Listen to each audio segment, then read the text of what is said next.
All right, everyone. We are back with you on a Saturday morning.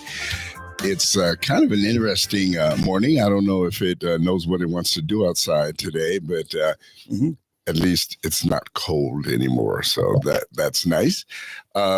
We're blessed to have a guest this morning again. It's a guest. How long ago was it that we last had you, Kevin? This is Kevin Adams back, by the way, attorney at law. Defense attorney at that. And we're glad to have him back. He's always good to have some great information. And he's going to be speaking to us about his new book that he has entitled Falsely Accused, or Even If You Did It. That's the that's the catchy one. You know, do you notice any similarities in these two books? These are destined to be bestsellers. There you go. Or best givers, best givers, best free books. But anyway, I did notice that we yours is more red than black, mine is more black than red. But that's of course because I'm black and you're kind of red. But anyway, I think what I think of when I see that headline.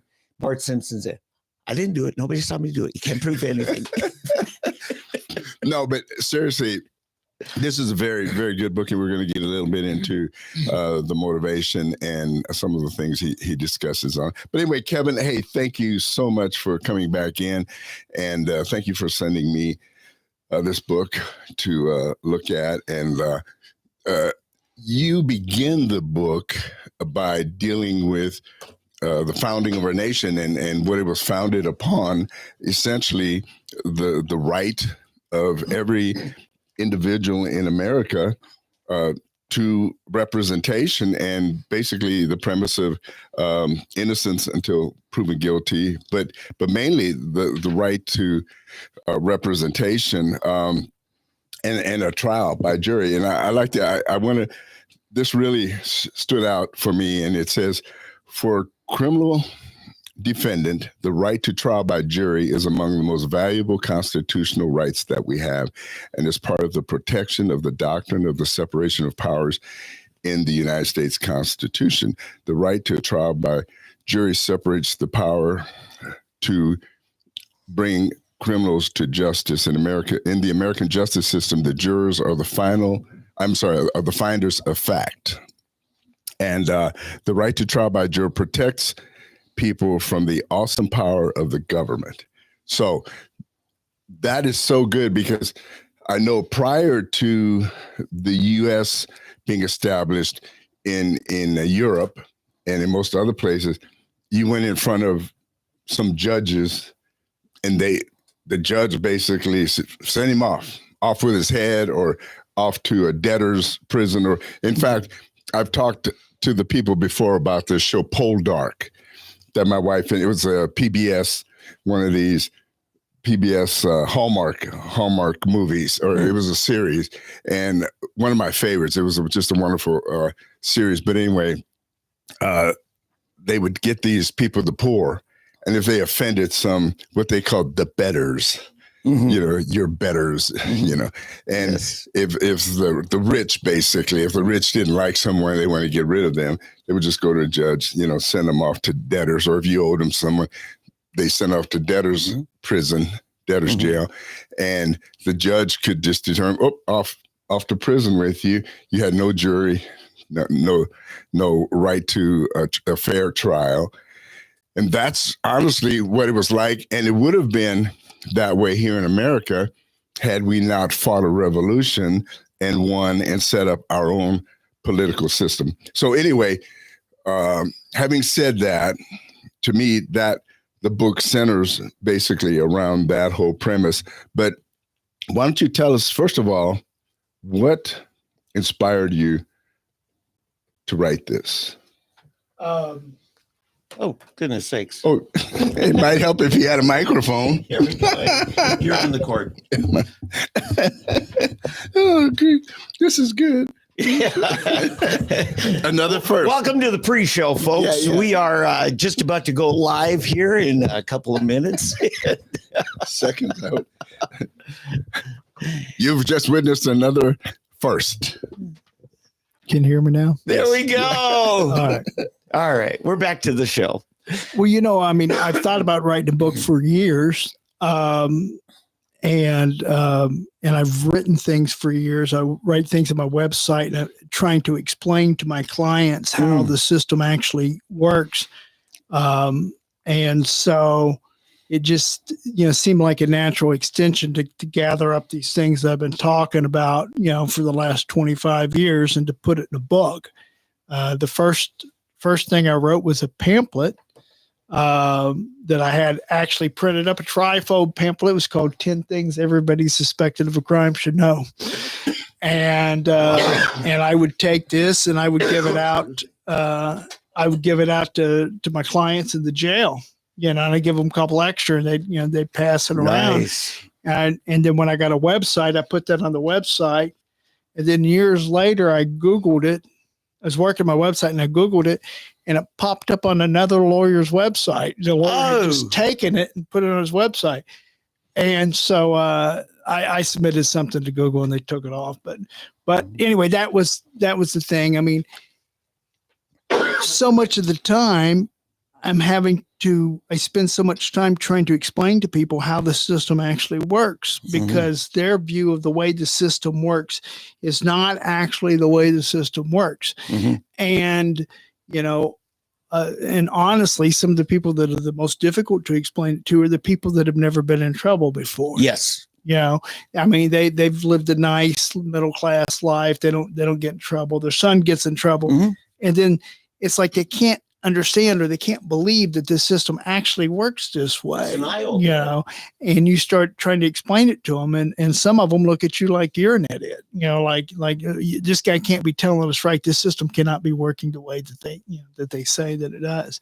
So that was really the thing.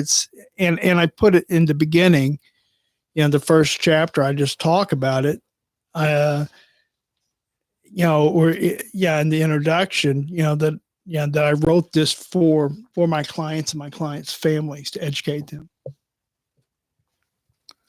And then, so because the book kind of evolves and the ending is a lot different from the beginning of the book, which we'll get into here in a little bit.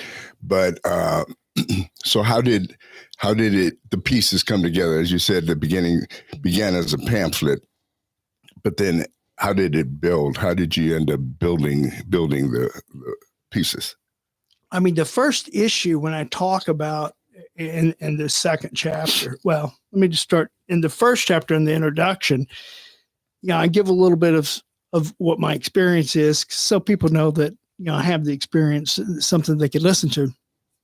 But then I address an issue that kind of, I guess is a pet peeve of mine, is that the general public and a lot of people will look at me and those like me, as if that we're obstructionists and that we're stopping the criminal justice system from working the way that it's supposed to work.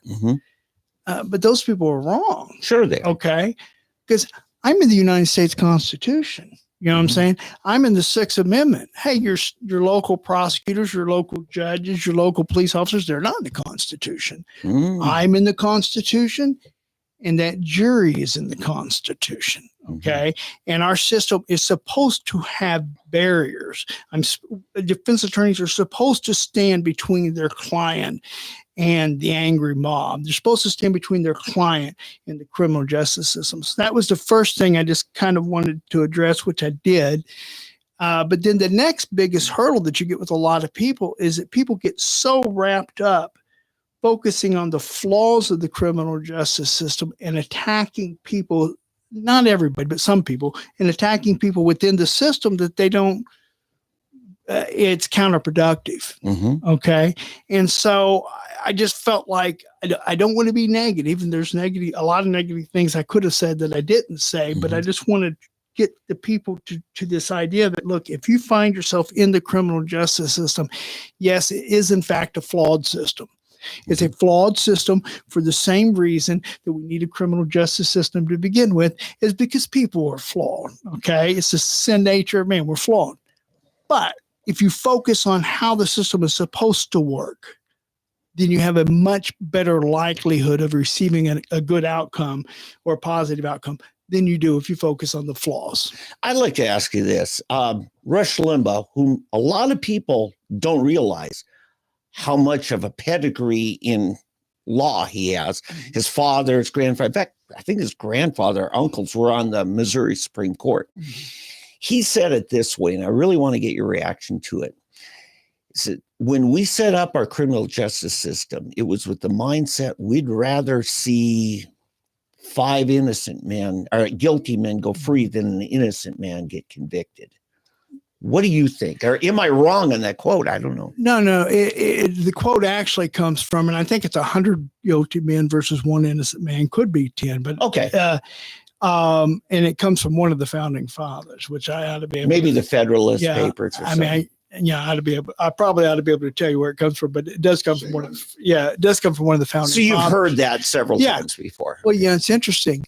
That's a question that sometimes I'll ask in jury selection. Oh, okay, not quite that way, but it comes from that statement. Is which is a greater injustice, for a guilty man to go free or for an innocent man to be convicted?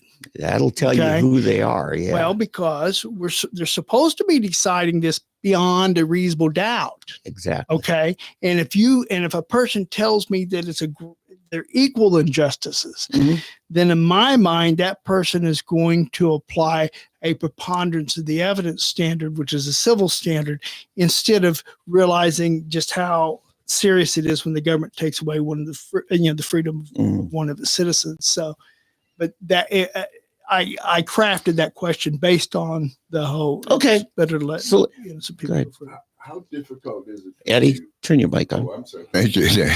How difficult is it for you as a defense attorney? Because I've often, we've seen it in movies where you have the defense attorney because it is your duty, it is your calling, and you may know that the person is guilty of something.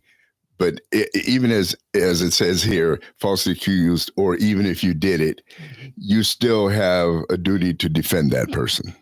And so, and it's hard for us sometimes to understand, let's say, a child rapist or someone murder or mass murder or someone, that they get this defense attorney when we would like to just take them out and chop their head off or whatever. The firing squad is too good for them or whatever. But how hard is it for you, especially as a believer? Maybe it's easier as a believer because you believe in ultimate forgiveness or an ultimate reconciliation. But how difficult is that sometimes for you when you go home and now you're defending someone that in your heart,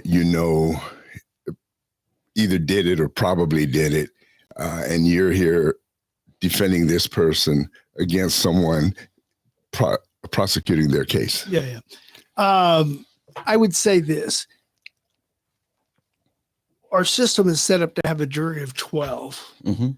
If I start making the decision, I know the person's guilty, therefore I'm not going to represent them, then they have a jury of 1. Okay. And that's not the way the system is supposed to be set up. The other thing is, and I talk about this in the book in several contexts, several different contexts. Look, when you call somebody a bad guy, what you're actually saying, it's a comparison.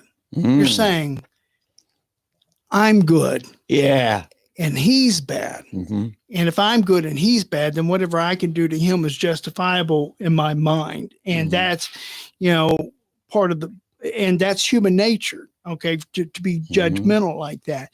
I think the Bible refers to it as not a virtue though. Yeah. Bible refers to it as being a respecter of persons, but that we treat differently based upon our assessment. But I mean, look, sometimes some clients are more difficult to represent than others. Okay. I've represented people that were guilty of murder. I knew they were guilty of murder. And I knew they were guilty while I was walking them in the process of walking them out the courtroom. And I knew that the state wasn't strong enough to stop me. Okay. But that's my job, is if you can't prove their guilt beyond a reasonable doubt to every element, every offense, they're supposed to go home. They're supposed to go free. Okay, as believers, we know God is the ultimate judge, and they won't escape that. Yeah. We know that human judgment is going to be flawed. Yeah. Well, Moses was a murderer. King David had a man killed to cover up the affair that he had with his wife. Sure. Okay. Paul cut a guy's ear off. We call that assault and battery with a deadly weapon. God uses broken people. Yeah. And so I'm not, sometimes, typically the people that are more, especially if you got a guy that's like, is remorseful. Okay. It's a lot easier to represent that guy or that lady than if you got a guy that, continues to think that they know more about the case than you and wants to tell you how to do everything. You got to like your client on some level or it will come across to the jury, and I can think of one client in particular that, sometimes you got to find something to like about them. Yeah. And I'm finding this one guy, I just decided what I really like about him is he's a really good criminal and he tries the best he can be to be a criminal. If you're going to do something, you might as well excel at it. You know what I'm saying? And this guy really, really excelled at it. But at least he's giving it his all. A couple of Billy Graham's associates were talking, they were waiting for him to get in the car after Crusade. And they're saying, Billy Graham, he could find something nice to say about anyone. I bet he could find something nice to say about the devil. So Billy gets in the car with them and they tell him. And so, and they say, well, can you say something nice about the devil? And Billy Graham looks at him and says, he does his job. Yeah. Have you ever gotten to the point of turning down a case that you felt that you just can't in good conscience take that case? Have you ever gotten to that point? I turn down cases all the time. I take a fraction of cases that people try to hire me on. And some people get really irritated. Well, what do you mean? You're saying, no, I'm not taking your case. It's not a case that I want. But generally it's because I'm not on the same page as the person. Yeah. Okay. Yeah. I'll ask them, what do you hope that I can do for you? Yeah. And I want to make sure that what they're hoping that I can accomplish there, I think there is a legal pathway to get there. And if not, I shouldn't be on the case. If they have unrealistic expectations or whatever like that, because you're just causing yourself problems. Yeah. If you can't do your best, don't do it. Right. And then there was a murder case, but this may be more along the lines of what you were asking. Years ago, I told a judge in Tulsa that I would take a court-appointed case, and it was a death penalty case. And another lawyer who's now a prosecutor, actually, wanted me to work on the case with them. And I got the discovery, and I started reading the discovery, and it discussed how his grandmother had discovered her granddaughter that had been murdered. She was holding her in the hands and their arms when the IMSA people arrived. And I called the judge back up and said, hey, look, I know I told you I was going to take this case, but I'm not. The conscience. Well, conscience, but it's not just a conscience, because I have a very strong conscience. The thing is look, these cases damaged the lawyers. Yeah. Okay. A lot of prosecutors, I think it does damage to them, just as in a lot of officers. Now, I think what might do prosecutors more damage is that they're so judgmental. I think that's damaging to you. But the thing is look, I wasn't in a place where I felt like I could deal. I don't want to see those images in my mind. I don't want to see those pictures. I don't want to live with that on and on. You take a case, whether it's an appeal, whether it's a trial or something like that, I'm waking up in the middle of the night thinking about the case. It's just always going on. It's always going on in your mind. And it's like a fighter, like a boxer or something, they take a piece of you, and at some point, I've known defense attorneys that, one that was a federal public defender told me one time, he goes, yeah, I hit the wall about 5 years ago. He just got to the point where he just couldn't do it anymore. So I believe we ought to term limit our DAs, because every day they're dealing with the worst among us. And I think long term, it takes a toll on their view of humanity. Yeah. I really think so. And I start seeing them picking on the poor who can't afford justice. Yeah. And, if you're up against an O.J. Simpson trial with 14 of the top lawyers, you're going to, one judge is sitting in her chamber. She says, yeah, and misdemeanors, we stack them deep and settle them cheap. Mm-hmm. But the felonies, they treat differently. And I just should there be a distinction? Yeah, I don't know that I want the government stepping in and telling somebody when they can or cannot do it. Frankly, I'd rather deal with an old prosecutor than a young one. That's a good point too. Because they get, they get a little bit more reflection over the years and stuff. And most older prosecutors are a little easier, or quite a bit easier to deal with. I remember what a jerk I was when I got out of law school, as a defense attorney. And a lot of the prosecutors are, when you get a young prosecutor, they're really excited about being a prosecutor, and they're really ready to, to show everybody who they are, and they can be a little more unreasonable. Can attorneys do both? I don't think some attorneys can do one. They're either going to be good at one or the other. There are some that can do. Gary Richardson, you and I both know. Yeah, Gary Richardson. He was appointed by Reagan, United States Attorney for the Eastern District, and his son Chuck was prosecutor for Tulsa County. Mm-hmm. To me, it turns on whether or not they're actually a trial lawyer.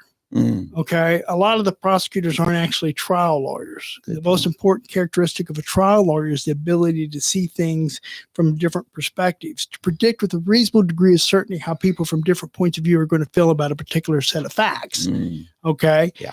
A lot of people, they have a role, and it's, they see it this way, and they're just going to push that role, but they can't really predict how other people are going to feel about it.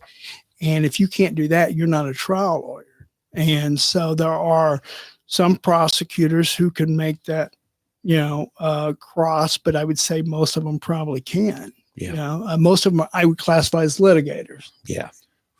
The last about 10 pages, I guess, of the book, it's funny how the book begins and goes through this whole process.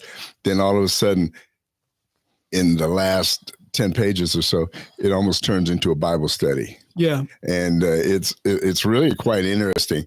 And it's almost as though, I think you told us off air before we went on, that this is intended somewhat to give to clients or prospective clients or people even in prison. Yeah. To help them know what their rights are and what things to do and so forth. But it's almost like a witnessing tool as well. Yeah. Why don't you share some of the things like that caused you, first of all, what caused you to do that at the end, and why you would add that to, because when you first start, it's this kind of wonky dealing with history and the law, and it's important, the Constitution and all, and then all of a sudden, boom, it turns into a Bible study kind of. Well, most of the guys in Oklahoma, as in most states, you're only entitled to an attorney on appeal, on direct appeal, your first appeal. You're not entitled after that in post-conviction. You're not entitled to federal habeas. Federal habeas is very complicated. You can only get the federal government to step in and fix a case, okay, if it is they make a determination that the court ignored clearly established law as established by the United States Supreme Court. Okay, it has to be a federal issue, can't be a state issue. The feds are not going to interpret state law for the state. Okay, This is a separation of powers issue. A good thing. Yeah, it is a good thing. And the other thing, or they have a reasonable determination of facts based upon the evidence presented. Okay. And that's what you call federal habeas 2254, state prisoner challenging their conviction in federal court. Now, that's the presumption if the state court addressed it properly. There's a lot of guys that have a lot of good issues, okay, that if they could get it into federal court under a decent and present it decently and preserve their record and preserve their issue, that they would, the feds would appoint them a lawyer. You know, I mean, there's been two death penalty cases from Oklahoma reversed this year. It's only April, or it's almost April. Okay, by the United States Supreme Court. Wow. And both of them went through the Oklahoma Court of Criminal Appeals twice. There was a guy that I was doing a case. I won't go into the details, but I was working on a case, and one of the newspaper guys told me about this guy that had pled guilty to something that wasn't against the law, according to some unpublished opinions I'd come across. And I went down to the jail and told the guy and gave him these two cases. Like, look, this here says, you know, that what you pled guilty to wasn't a crime. And so the guy tried to withdraw his plea, denied, appealed to the Court of Criminal Appeals, denied, appealed to federal court and the local federal court, denied, went to the 10th Circuit and they granted it. And he did it himself. Now, I gave him copies of the stuff and gave him a little direction, but I didn't represent him. 10th Circuit put my name in the opinion, you know, that I'd gone down there, which could be good or bad. So anyway, but let me get to the point. So that's, the book is mainly for my clients, their families, or people that are in trouble and they need help, and defendants. Okay. And I send a lot of the books into the prisons, okay, to help explain to them how to do it.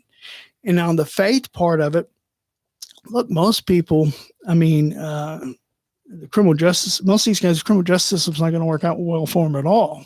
You know what I'm saying? And like everybody, what they need is faith. And I tried to approach it from a standpoint when I got in here, explaining to them that, you know, God uses broken people, and you know, in hopes that, you know, I can inspire a few of them. I mean, I've seen a lot of clients over the years. I don't know if you guys know who Dixie Pebworth is, that is a pastor at God's Shining Light. He became a pastor, or he gave his life to Christ in the Oklahoma County Jail after convicted by a jury. And he's a pastor at God's Shining Light, and he runs the Wings of Freedom program, and he helps a lot of people coming out of prison. My stepfather is a chaplain, you know, a volunteer chaplain at the jail. And then there's another. I've sent a lot of Bibles into prisons, into the jails. Okay. But I don't have a nonprofit. I just buy the Bibles and send the Bibles. I couldn't deduct it. I thought about starting a nonprofit, you know, but I thought, what a hassle, you know. Yeah. Well, I put it in the last chapter of the book. I could deduct that. You know what I'm saying? I mean, I could deduct that, but I just felt compelled to it. And the hope is after they listen to me explain to the criminal justice system, explain to things that they may have suspected or thought or recognized but didn't understand why, that they'll also listen to me about the Bible. I got two comments, but before I do, I just want to say some of our ministry friends here in Tulsa especially, if God's speaking to your heart about helping facilitate that through a church or something, or talk to Kevin. I got 2 points I want to talk about. First of all, our mutual friend, Al Gerhardt, actually used to be a client of yours. Yeah. He mentions years ago, he saw a different Kevin than what he sees now. Oh, yeah. Tell us about the change. Well, you know, I was raised in a church, gave my life to Christ when I was young, like 5. And then, you know, and I talk about this at the beginning, just a little section. I felt like I needed to address it, you know, that I had the answer when I was young. And then I looked, you know, I started looking for the truth out in the middle of the world. And then there was a time that in October, in the spring of 2019, when God started, like, you know, really moving in my life. And I had a friend of mine that I'd represented. He went to federal court. He went to federal prison. He sold some cocaine to an undercover, which will get you put in federal prison. That'll get you almost every time. And he gave his life to Christ and actually had become a minister. And I had all these crazy ideas, and I was thinking, he kind of set me up really. And he said, I mean, it was God, but he said, I thought that, I told him, I thought all these religions were the same, And he says, you know what you ought to do? He says, you ought to read the Bible, and then you can compare them. Okay. So I got and I remember the day, it was May the 1st of 2019. I was driving there on Route 66, coming back from Claremore. We live in Verdigris, and I'd bought, I had a James Earl Jones Reads the Bible, with a big voice. Yeah, I remember that. Uh-huh. And it was on the 3rd chapter of Matthew, and where John the Baptist is saying, repent, the kingdom of heaven is at hand. And I just remember he said, in my mind, I was like, there's that word again. Somebody's trying to make me do something I want to do. And then all of a sudden it was like, no, Kevin, they're wrong. It's not somebody trying to make you do something you want to do. It's just admitting that what you were doing is wrong. Okay. It's a mistake. And I broke right then. I mean, started crying, started sobbing. And it was a process later that whole day. And the next day I woke up and everything was different. And, I used to be so mean that my wife used to pray for me while I was asleep because I was too mean for her to pray for me while I was awake. You know what I'm saying? And that's a good one. It was true. And I tell you, even before the thing that happened to my friend had started, we have a 9-year-old. Okay. And she, we were in the car one day, and she's an incredibly loving, sweet child and very strong faith. And she was like 3. Yeah. Okay. And she said, about to turn 4, but she was talking. She goes, I love Harper. I love Hudson. I love Atty. I love Ari. I love Grandma. I love Grandpa. She goes, I love everybody. Well, instantly I kind of swelled up and said, look at me. How great I am. I get this loving child. And then it's like, it's not an audible voice, but it's God. It's a spirit talking. It was louder than that. Yeah. It says, no, Kevin, she's not loving because of you. She's loving in spite of you. Oh, you know what I'm saying? Sam. And so then I decide that, I'm gonna be like, I'm gonna be loving too, and I couldn't do it. I mean, could not do it. And I started thinking, well, maybe I'm just getting a little too fast here. Maybe I just need to start by not being a jerk. You know what I'm saying? And bite-sized pieces of Christianity. I couldn't do that either. You know what I'm saying? And that kind of got me going. And then the incident, when I was listening to it, because it's the power of the word of God when you hear it. And just like when you're having a problem, and this scripture will come to mind. You know what I'm saying? I mean, and it's bringing it up. But so anyway, that's started, and then I guess it was an accelerated course. I mean, because I was a real strong, when I was young, I really did believe. But then it was like, I never finished the first point. My wife used to pray for me when I was asleep. And the next morning when I woke up and the whole world was different, was my wife's birthday. And I always kind of thought that had a meaning. But then 3 days later, my father, or 3 or 4 days later, my father had a heart attack, and his heart stopped in the St. John's in Sapulpa. They life flighted him over to the St. John's in Tulsa, and that was a whole incident. But basically, to sum it up, after 6 weeks, they were trying to put my father on hospice, and they were overdosing him on morphine, because that's what they do on hospice. And they were trying to get me to agree to it, saying that we don't believe that your father could ever get back to having a decent quality of life. It's assisted suicide. I said, that's not our choice. That's God's decision. Yeah. Anyway, I had to get an attorney. You might know the guy, Brian Crane. Oh yeah, I know Brian. Okay. Former senator. Represented me and got me appointed emergency guardian. There you go. and went down there and made them pull it. They'd already started the morphine, made him pull him off the morphine. Whoa. And called the pastor at our church, this little Baptist church out there in Verdigris, and called my stepfather, who's a minister, and they came up. They both told me at the time that I can't make it until the evening. I was like, okay, well, whenever you can get here, because I called them both. And then they both independently on their own decided they had to go to the hospital. And they'd never met before, didn't have each other's phone number, and they both arrived about 30 seconds of each other. And we went in and prayed for my father. And the next day he was talking and eating eggs.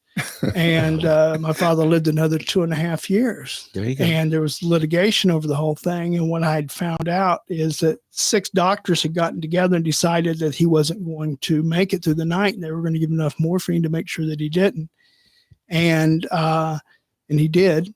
And in fact, one of those, and then a few weeks later, one of those doctors told me, she said, your father's dying. I was like, no, he's not. And she's like, no, he's dying. I said, look, my father's not dying. Okay. I just don't like the way you guys are treating him. And she says, look, if your father lives 3 months, it'll be a miracle. And I said, I'm glad you said that, because when it happens, I don't want to hear you denying it. Okay. Yep. And he lived another 2.5 years. And so he passed when he was in the VA hospital, or the VA home out in Claremont. There's some, if I could, by the way, why don't you point that microphone straight at you? It's catching most of your words, but turn it down facing to your chin. There you go. Okay. You talked about how the federal government twice this year reversed some convictions, serious ones. Yeah. Those would have been already gone through the Oklahoma Court of Criminal Appeals. I remember having you come in. First time I met you, I was president of the Republican Assembly here in town. And we're looking over the judges on, and you particularly opposed one guy who ended up getting on Court of Criminal Appeals, said he handled the case where I represented Al Gerhardt. Yeah. That got thrown out as a clear violation of Al's constitutional rights involving the state senator. And that guy got on. Yeah. What's the guy's name? You don't want to say. His name is James Rowan. Rowan. Okay. I'm friends with him on Facebook. I'll see what I can do about that. Yeah. But so I don't know how he voted on some of these, but we were fortunate this last election, for the first time in Oklahoma history, we, impeached and threw off the court a justice who's been there 40 some years. Yeah. So there's hope if we can educate the voters, and we see judges who are really screwing up like they did twice this year already. Yeah. Well, first of all, the United States Supreme Court is not a liberal court. No. You know what I'm saying? I mean, it's a rather conservative court. And it's interesting to see these, a judge at the district court level is going to have different concerns than the judge at the Court of Criminal Appeals level. That's going to have at a federal district judge, that's going to have at a federal appellate court, that's going to have at the United States Supreme Court. It's interesting for the different layers. But, the brilliance of the United States Constitution is the separation of powers. Yeah. And sometimes when, I guess I would say power hungry people don't like the separation of power. Yeah. You know what I'm saying? And even if you had a president or somebody in a position of power that was very, that would do things exactly the way you wanted to, and everybody could agree with fair, you wouldn't want to give them unlimited power, because what about the next guy or the guy after that? Human nature tends towards tyranny, but if you had a guy that was a defense attorney like me that became a judge, which I never would, you would hope that they would change their perspective or what their goals were, and I've had I've seen some judges. One was on the Oklahoma Court of Criminal Appeals, is actually now in the Supreme Court, was a state court prosecutor, and was very, very zealous. And when she first got on the bench, I was like, I don't know, Mhm. you know, but rose to the occasion and has been a very good judge, Good. you know, on all levels. So Sure. I guess I would say that, you know, just because somebody was like, I mean, look, you want a prosecutor to be hardcore zealous, you know, you want a defense attorney to be hardcore zealous. Yeah, it's a role they play, right? Yeah. But then when they become a judge, you hope that they're, you know, they're Temper. yeah, Right, balanced out. that they have it, that they understand the system. And frankly, your best trial judges for a defense attorney are former trial lawyers that were when they were prosecutors. Those, in my opinion, those are generally your best ones because they appreciate the jury trial system and they appreciate, you know, and they had the ability to try a case themselves and they understood how it worked. You know, they generally make the best judges at the state court, at the state court level. You know, that's one of the issues I have with many of our fellow Republicans.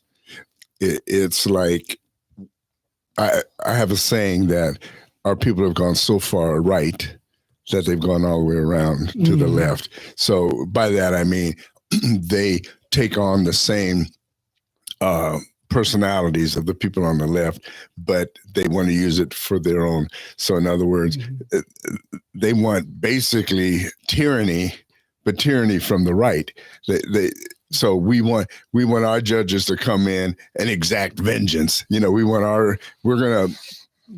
every ruling we make is going to turn everything upside down to make it right, to get things back in balance. And that's not how it's supposed to work. And so I'm not, so I have a hard time with that sometimes. There are certain issues that, yes, you can't compromise on. Yeah. But some of the things, it's not a compromise. It's just fair. I mean, it's just, that's the way it should be, you know, and we can't dig our heels in and say, it's got to be this way because we got to get those guys, you know, and it just drives me nuts sometimes when I see that attitude. And Dave and I mean, we fight a lot, but only when he's wrong. Yeah. but we do have that same understanding, that basic understanding on some of those things. Yeah. And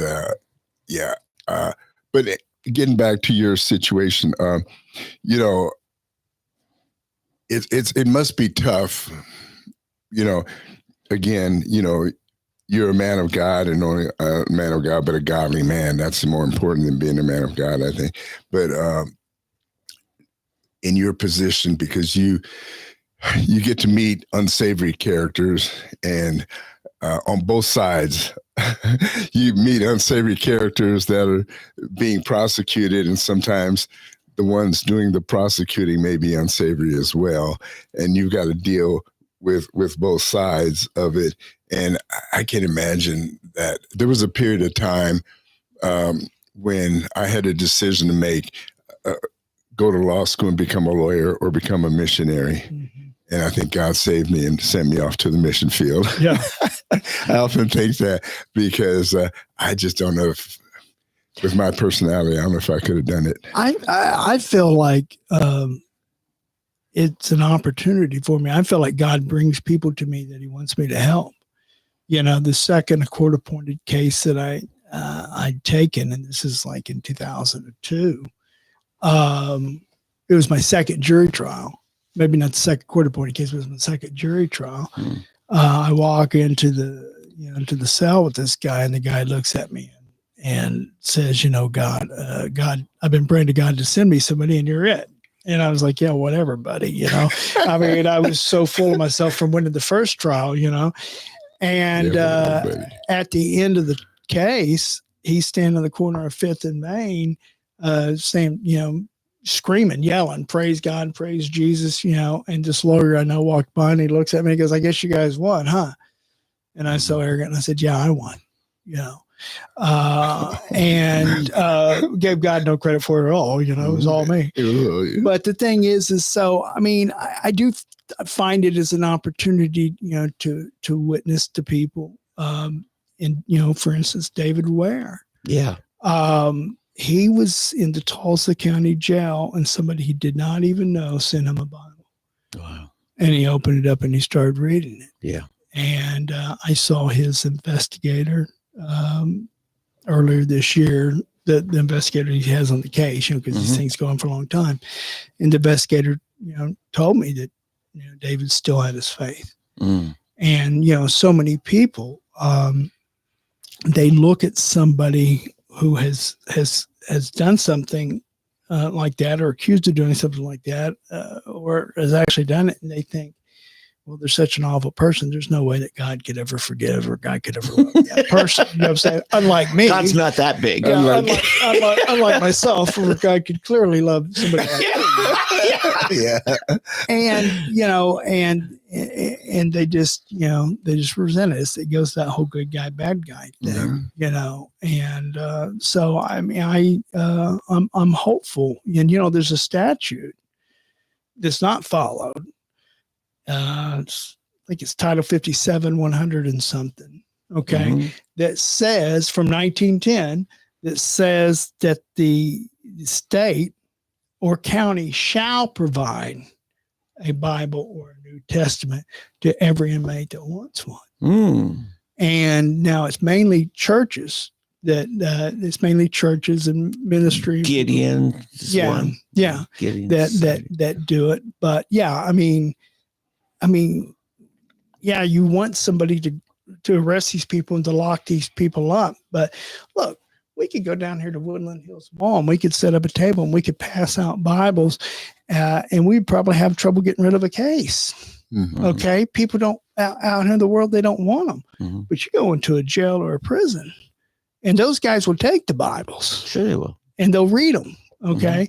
And hopefully they continue to read them, and hopefully it makes that change. Because if a guy doesn't start to change in prison, he ain't going to change. Right. And you know what? God loves a hungry heart.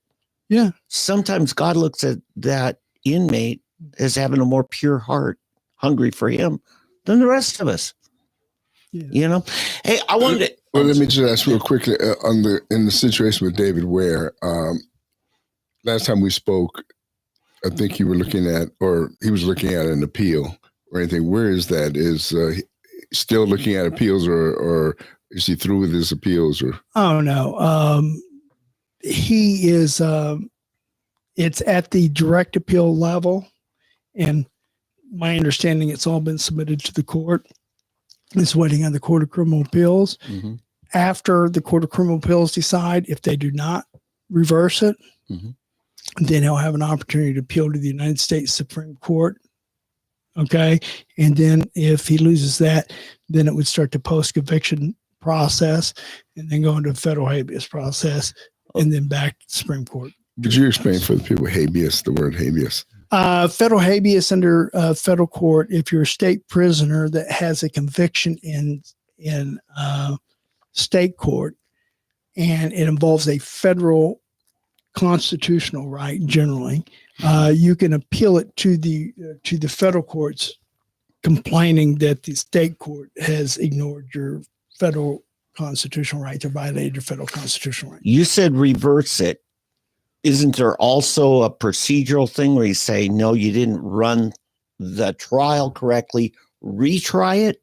Well, yeah. It'd be a vacating it. Yeah. So when you reverse a conviction, most frequently it's reversed and remanded, okay. For retrial. Okay. It is possible under certain circumstances to be reversed and remanded with instructions to dismiss. That's what happened in Al's case. Yeah.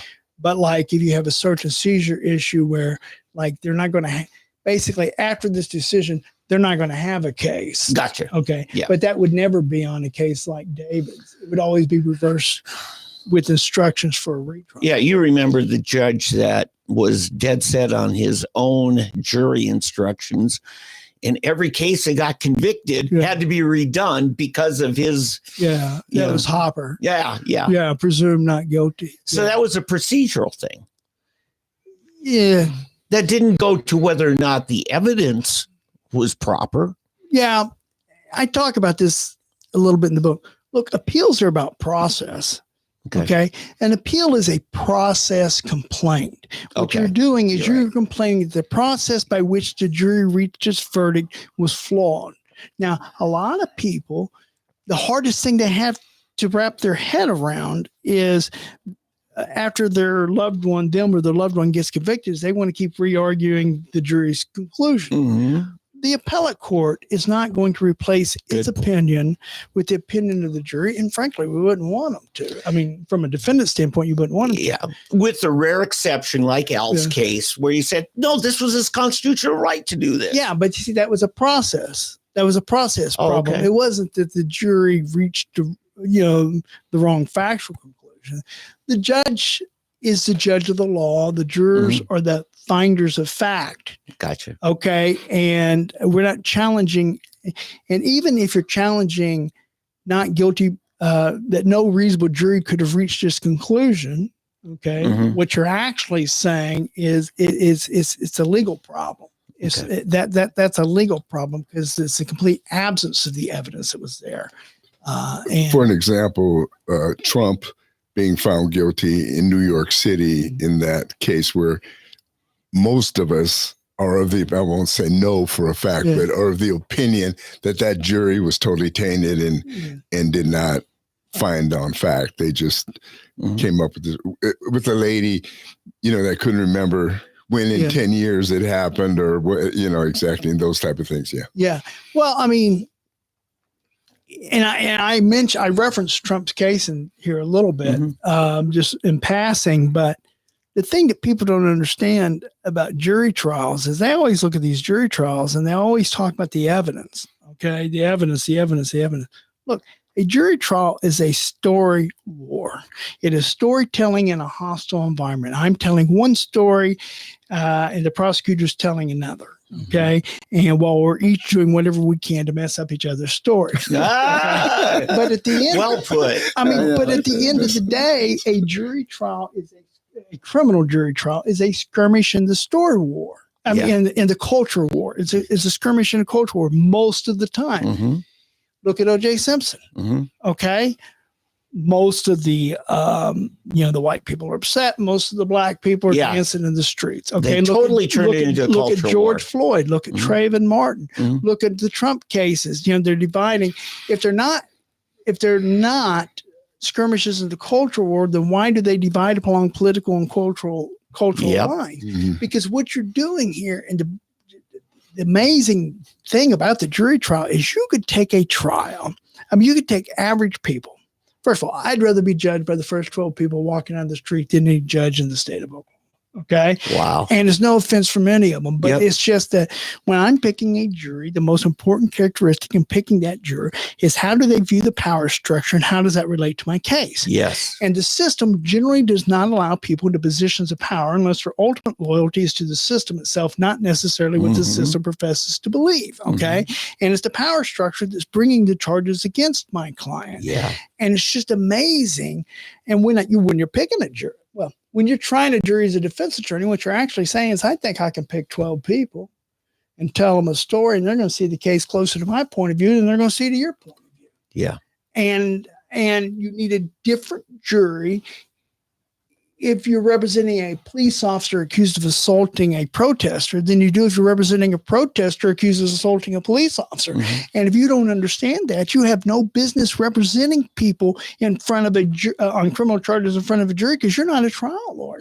It depends upon the type of jurors that you have. In fact, when you see these police corruption cases and they prosecute them, I would say that I've seen the most common mistake that you see from the prosecutors is they pick the same jury they would have if they weren't prosecuting a police officer. You know what I'm saying? You need to pick a defense jury, and that's the problem with a lot of these cases. It depends on how you present the case. If you want a conservative jury or a liberal jury, but I just love it that you could take a guy that doesn't even have a high school degree, doesn't have a high school diploma, and he could tell the most powerful law enforcement official in a county or a state or in the country, no, I don't think so.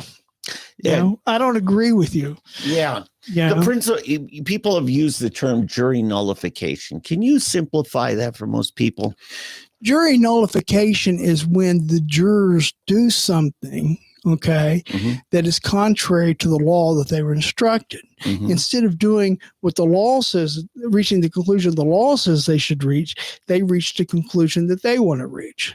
Now, look, Al's case was almost a jury nullification. Okay. It was free speech. Yeah. The Oklahoma Court of Criminal Appeals ruled that it was free speech. Yes. Okay. But the judge on the case would not give us an instruction on free speech. So he shut down your free speech in order to shut down Al's free speech. Yeah. Well, he would in the court. Yeah. He wouldn't instruct the jury on free speech. Right. But the jury still felt like there was something wrong, and so they convicted him, but they fined him.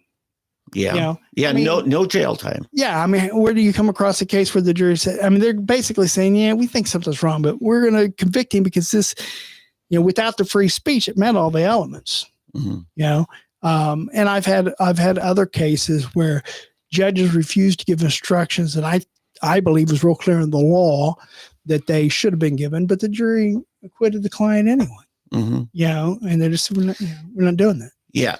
By the way, just so you guys know, Al Gerhardt said to a senator, if you don't bring this bill up in committee, we're going to have to investigate why. We're going to dig into your business dealings, your family's business dealings. And that was said to be blackmail by the prosecutors, right? Yeah, they charge him with blackmail and they charge him in violation of the Oklahoma Computer Crimes Act. Yeah, which is process crime because of. Yeah, and on Rowan's issue, I would say it probably had more to do with his boss. David Prater. Yeah, because Al had gotten an investigation started on David Prater. Yeah, tit for tat going on. And the opinion kind of describes Al that he's kind of I can't remember the word an irritant. They said irritant. Yeah. That's his license plate right now. I told him, I said, you're the official, and so he went and got a license. If you keep sticking your thumb in the eyes of people of power, eventually those people will come after you. Yeah. Hey, I'd like to change the subject one more time real quick. So we had talked before, which I wasn't aware of, that you apparently drove one of the vehicles when Donald Trump was here back in 2020, I guess it was, or was it 20? No, it was 2020. It was 2020? No, I'm sorry. Not 2020, 2016. 16, I'm sorry. Was it 15? Well, it was the state fair, right? No, Trump came to Tulsa at the Mabee Center on January the 20th, 2006. Okay. We remember that date. Yeah. That was 1 year before. That's right. He got sworn in. Yes. Exactly. That's right. That's right. And then about several weeks after that, he came back to Oklahoma City and the second time. Yeah. And he had a rally there. And I drove his staff in the Secret Service detail, me and Brian Keating, which was Frank Keating's nephew. Okay. Because I think Dan's son. Yeah. Dan was an early supporter. Yeah, it was an early. And so drove his staff, drove Scavino. Palin was with him when he came to Tulsa. Sarah. Yeah. And so I had his bodyguard, Keith, the old former New York City cop. He was in the passenger seat on the way there. Yeah. And then Palin went back separately. So Keith rode with Trump on the way back. And then drove Scavino, Michael Glassner, and some people I didn't even know. It's fun. Yeah. I got to do this for Santorum's family. And the only thing the cop said is drive faster. We're going down 169 about 80 miles an hour. And they're saying faster. Yeah. I got yelled at by a Secret Service guy in Oklahoma City because I was allowing too much space between me and the vehicle in front of me. Yeah. But they had like this, I don't know, it was a Denali or something. I mean, it was some fancy SUV. And if you got too close, it would stop automatically. Oh, yeah. Yeah. It had that special. And I'm afraid I'm going to run into somebody, Yeah. We met Rubio, me and Brian Keating, when he came to Oklahoma City. We're in this at the Will Rogers Airport up there, and they've got these private jet, like like, I guess it's like a private gate for rich people. You know what I'm saying? I've never been in one. Private You know what I'm saying? aviation. And so what happens is you're in there and they got like TVs and popcorn and, you know, it looked pretty nice. Real comfy chairs, a lot better than when you're sitting waiting to get on a plane. And every now and then somebody will walk in off the runway and they just landed in a private jet, you know? So we're waiting for Trump to arrive there. And we walked in, me and Brian walked in, and Rubio comes walking out of the bathroom, you know, because he had a rally up there at the same time. And we shook his hand, but we weren't that happy about it because, you know, at the time, him and Trump were fighting. Oh, yeah. Yeah, we were like hardcore, you know, supporting Trump. And now they're all friends. He had Chris Christie with him in Tulsa. And he had Stephen Miller that he got from Jeff Sessions. And Stephen Miller, I think it just came over to Trump there in Oklahoma City. You know, that's something that I always, every time he comes on, I talk about it to my wife, how Trump has taken his enemies and made them his staunchest allies. You know, you take Marco Rubio. I've never seen two guys that are more like-minded and work well together. And Ted Cruz is another one. That's how Dave and I met and got into it. When we first met, we were mortal enemies. About the whole the ORU stadium. And anyway, but and I mean, he viciously attacked both of them. You know, little Marco, and then Ted Cruz's father and his wife. Yet both of these guys were man enough to understand that they were in a battle, and they understood and learned that Trump, when you're in a battle with Trump, it's Katie bar the door. I mean, it's any, you know, there are no rules. I've talked about this before. You know, I grew up part of my youth in Philadelphia, and they have this thing. There's two types of fights. There's a fight, and then you call a fair one. And so when you start a fight with somebody, you have to yell fair one, because if you don't call fair one, the big brother comes out. there are no rules. And I learned that the hard way. I started against a 13-year-old. Next thing, I'm fighting against a 16-year-old. You know, and I'm 12. Philadelphia. And I'm 12. You know, and so I had to learn that pretty quickly. So Trump understands that from being in New York, that if you're in it to win it, you're in it to win it, and you do what it takes to win it. And so, but it's, to me, it's so refreshing. I think Marco, of all of them, has learned so much, because when I see him doing these news interviews, he's amazing. I mean, he really takes no guff. I mean, he's probably the best on these interviews that I've seen. Well, it's interesting. I think about the Marco thing. I like J.D. Vance. I like J.D. Vance a lot. But people just say, like, oh, well, obviously J.D. Vance is going to inherit, you know, is going to be the heir apparent, I guess, of the Trump. I'm not so sure it's not going to be Rubio. I agree. You know what I'm saying? And I think there's going to be a fight coming between those two, you know, for 2028, because both of them would be. I mean, I like our choices better than the Democrats. Well, is there a choice there? Well, it lines up perfectly with the Obama situation. Who was his heir? It wasn't his Vice President Biden. It was his Secretary of State, Hillary Clinton. See, so right. It's the same thing. Yeah, but they had a bench back then. Yeah, I know. Right now, you know, because right now it's Newsom. Newsom seems to be, or Kamala again. Or Crockett. What's her name?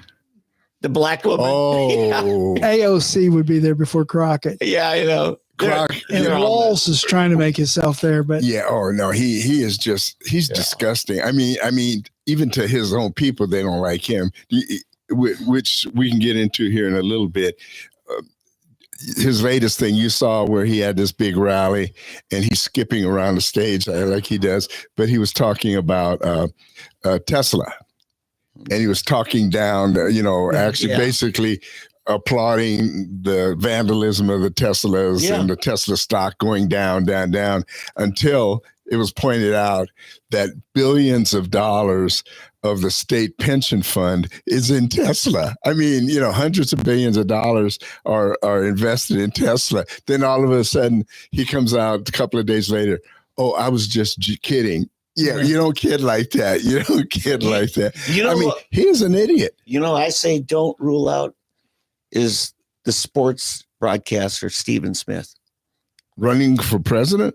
Oh, he's talking about it. Oh, is it really? Yeah. Yeah, Stephen. No, the ones who are going to recap what I will now call the Clinton wing of the Democrat Party will be more moderate than this bunch that we've seen. Oh, yeah, I agree. And it'll be Stephen Smith. And I think Newsom's trying to reposition himself that way. And what's his name? Fetterman? Yeah.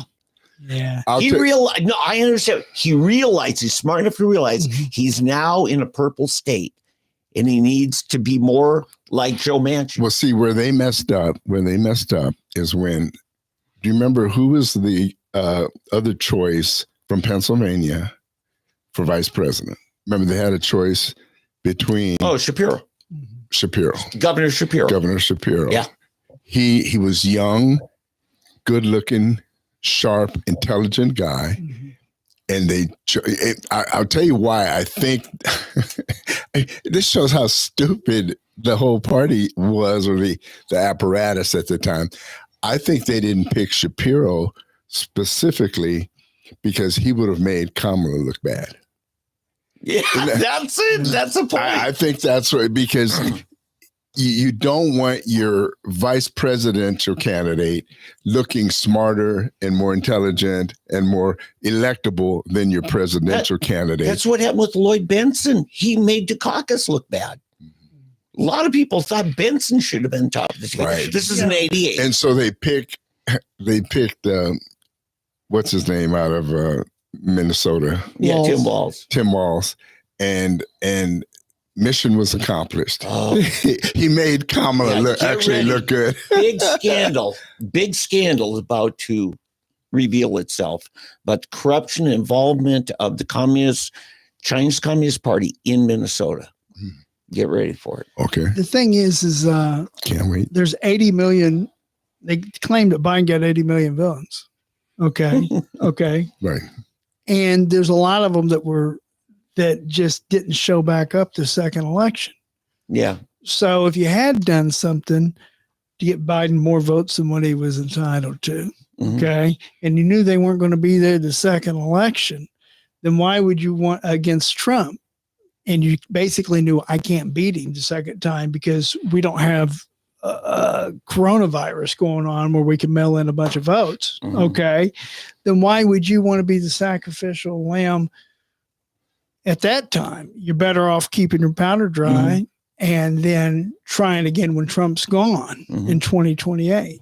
You know what I'd like to see? And by the way, they are passing a bill now that says all the ballots have to be in at the closing of the polls on election day. What I think we ought to do is secure. All right, has everybody got all the ballots collected? Once everybody say, okay, now start counting.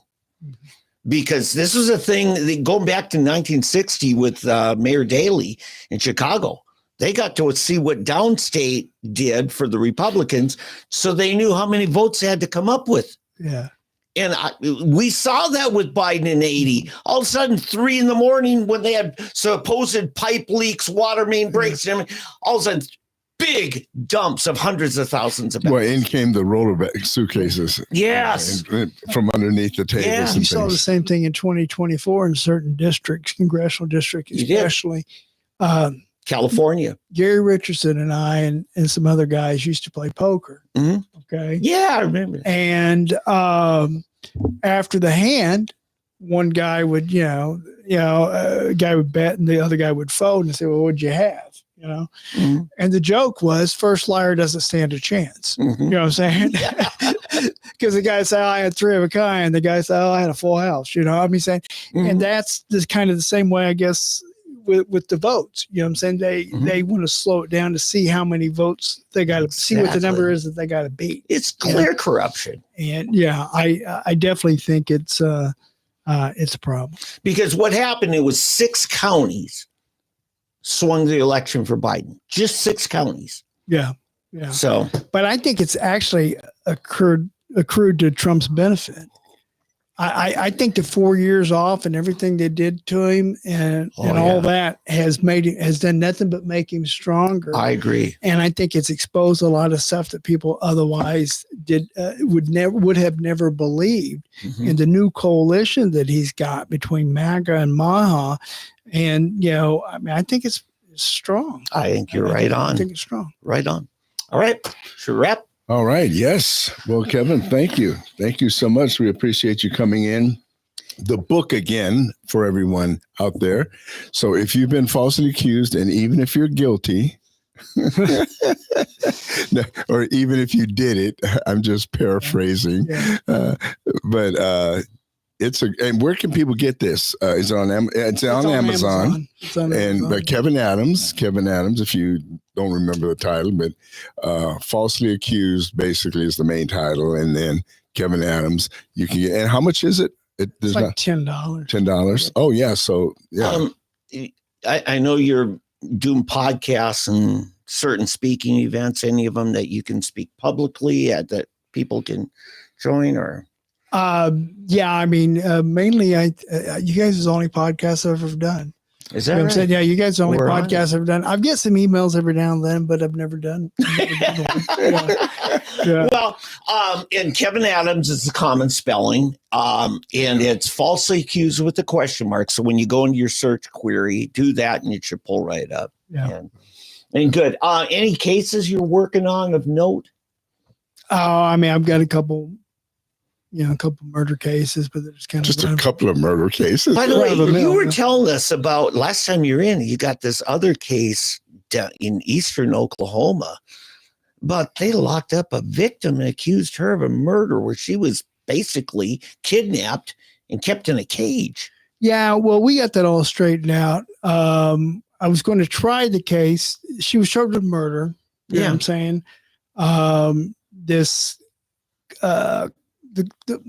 She called the police. She was sobbing so hard, it took her 15 minutes to tell them their name. She did manage to get out that he was going to kill me. And when the cops showed up, all she had was a Bible with a bullet hole in it. And he had all these cages and stuff around his property that certainly appeared like that they were there to lock up women. Yeah. And there were different bags of clothing that were like different sizes and stuff.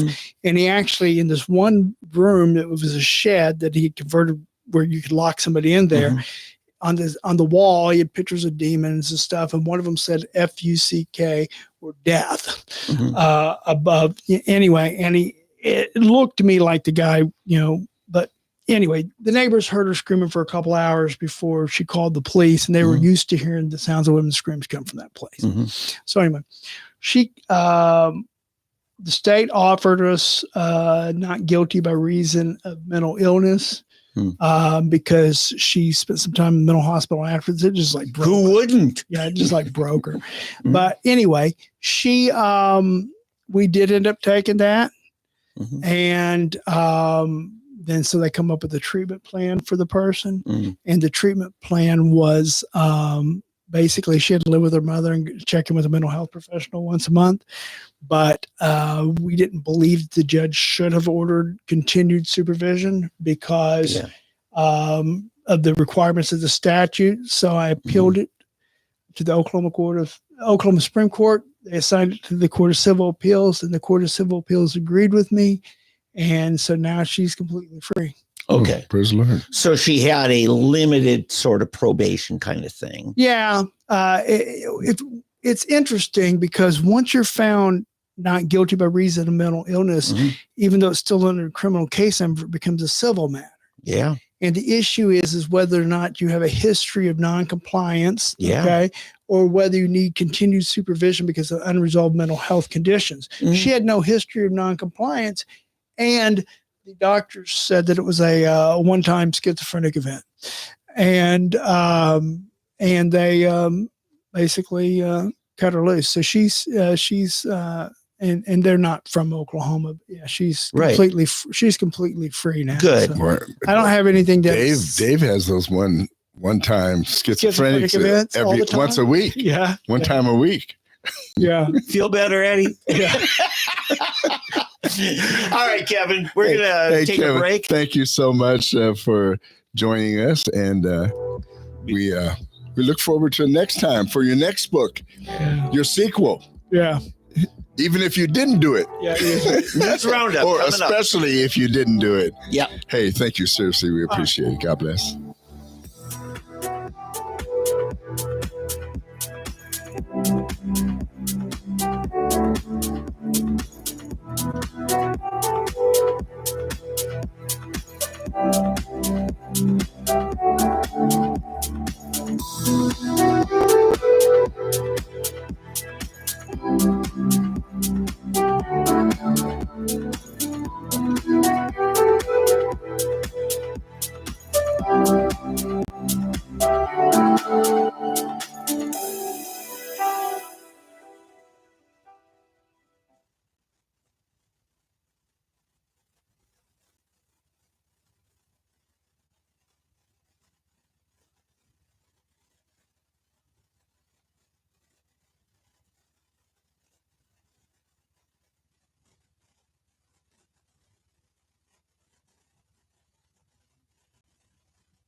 a fitting introduction for the second portion of the Fresh Black Coffee program.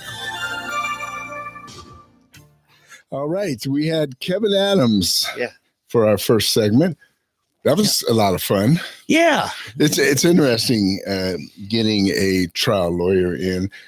I remember, man, time flies so fast. I truly did almost become a lawyer at one point, but God saved me. Saved all my twice. family says saved twice. I should have been a lawyer, and I think I should. probably could have enjoyed it. You could have enjoyed it. Yeah. I taught high school debate about 12 years ago. My daughter, we homeschool our kids, but for my last one, my daughter, she took a lot of these more advanced and group classes at Cornerstone Tutorial Center, which, they do like drama, theater arts. You can only argue with your parents so much, and eventually they want you to go argue with someone else. So you sign up for high school speech and debate. And then the teacher, halfway through the year, had some kind of health issue or something, and they were going to have to cancel a class. They couldn't find someone. And finally, they approached me and said, do you think you can handle debate? I used to teach at a Christian school, but not debate. Like, yeah. So I looked at the book that the kids had to buy at the beginning of the school year for this, and it was all Oxford debate, Like, who uses that? Really? So I completely changed the syllabus. In one section of it, Eddie, was courtroom litigation.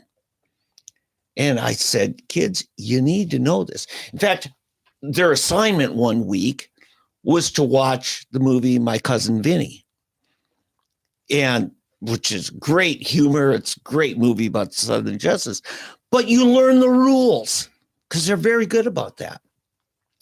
But the week before, we'd gone to the legislature and helped pass a bill because it was one we debated using the legislative rules, which are completely different. The first thing we taught them was Robert's Rules of Order. You don't learn that. And see, Eddie, none of this stuff is taught in schools. Instead, they teach you this highbrow Oxford debate. They don't teach kids the things need to know for life. My favorite movie like that was Al Pacino movie. Injustice for All? Yeah. Oh, yeah. But that ain't a comedy. That's a tragedy. Well, but it also teaches you how not to do it. Because remember, at the end, he broke all the rules. He basically turned on his client and said, he did it. He did it. Yeah. And then, of course, he went to jail himself. Got disbarred for turning on his client because his client basically lied to him the whole time and was a killer and a murderer and a deceiver and everything. But I'll never forget that. Al Pacino, to me, is one of the greats. The great. I don't know of a male actor that's any better than Al Pacino. If you look at from when he first came on the scene in The Godfather as Michael, he was a clean cut young veteran just coming back from the war, and a military guy, decorated, and then in the end, he ends up becoming the new Godfather, and every movie after, the different movies he's done, the different things he's played, the guy. And one of my favorite ones is in the movie Dick Tracy, the Dick Tracy movie. And he played, I can't remember, whether it was Mumbles. I think it was Mumbles that he was, or one of these characters in the Dick Tracy movie. And this scene is etched in my mind forever. And he says, oh, wait, I got a thought coming. Oh, here it comes. Yeah. It's gone. I will never, but it's not just the way that he said it. It's the way he did it.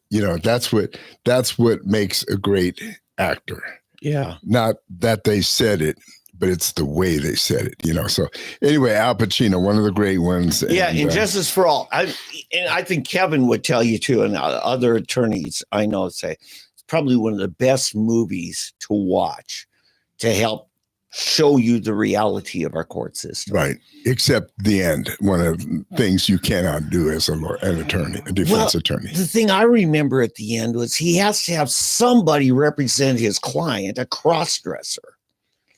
And the guy screws up, right? And he goes and bashes in that guy's car, that other attorney. Right, right. But what I'm saying is, as far as the rules of defense, he's the defense attorney, and he basically turns on his client and basically tells the jury he's guilty. He did, you know, and that's something you can't do as a defense attorney. Other attorney who didn't care enough to show up, so. Oh, but he can appeal it. Mm-hmm. The guy hung himself in his jail cell that night. And Pacino, that attorney. Well, that was an earlier case. That wasn't the main case.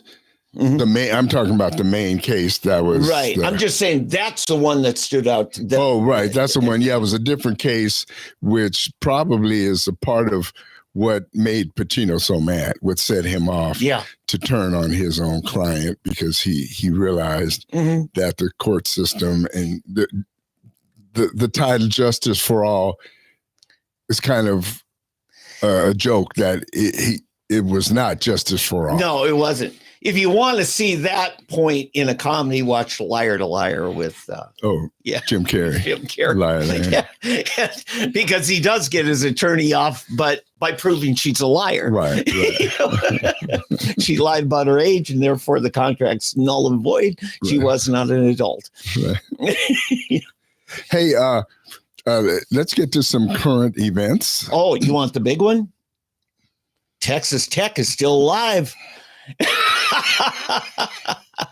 Rocking the double T here today. There are 8 teams still live as of broadcast. Yeah, and 2 Big 12 teams, and not the ones you would expect. Well, one of them you do. Houston would, but Arizona's out.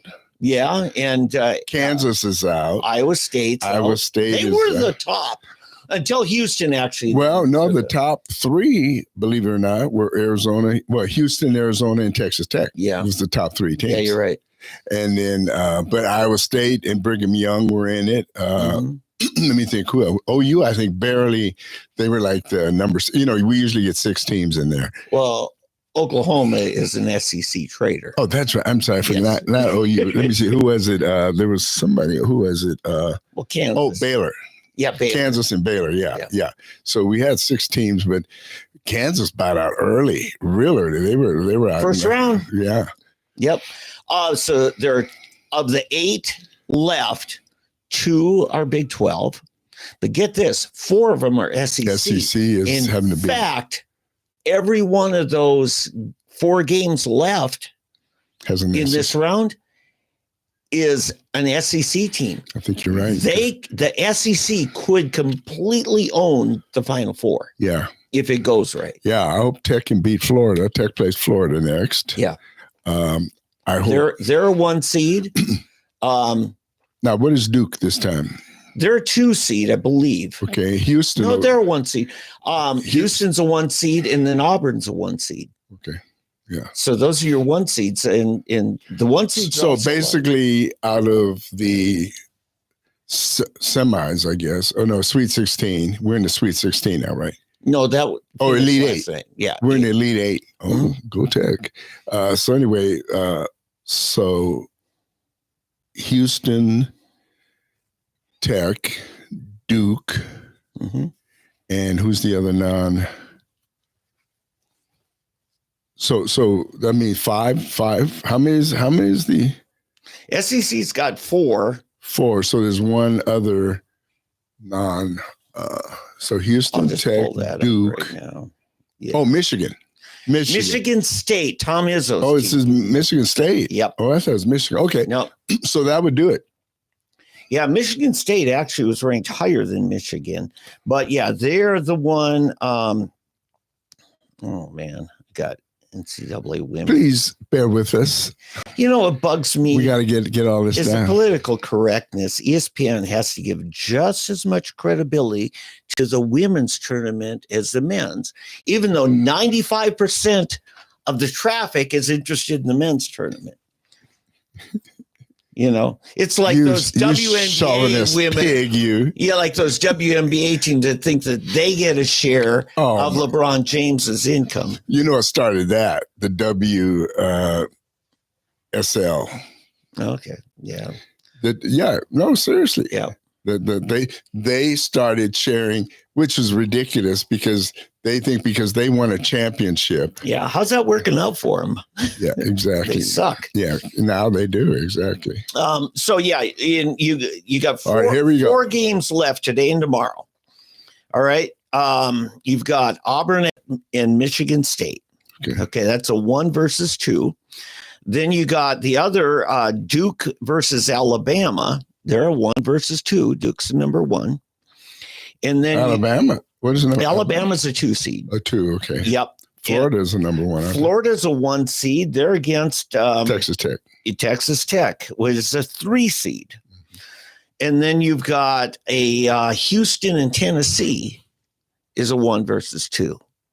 So Tech, if there was a Cinderella, which there's not. So we're at number 3, we're a Cinderella. That's right. Tech is the only 3 seed left. Other than that, it's all 1s versus 2s. Wow.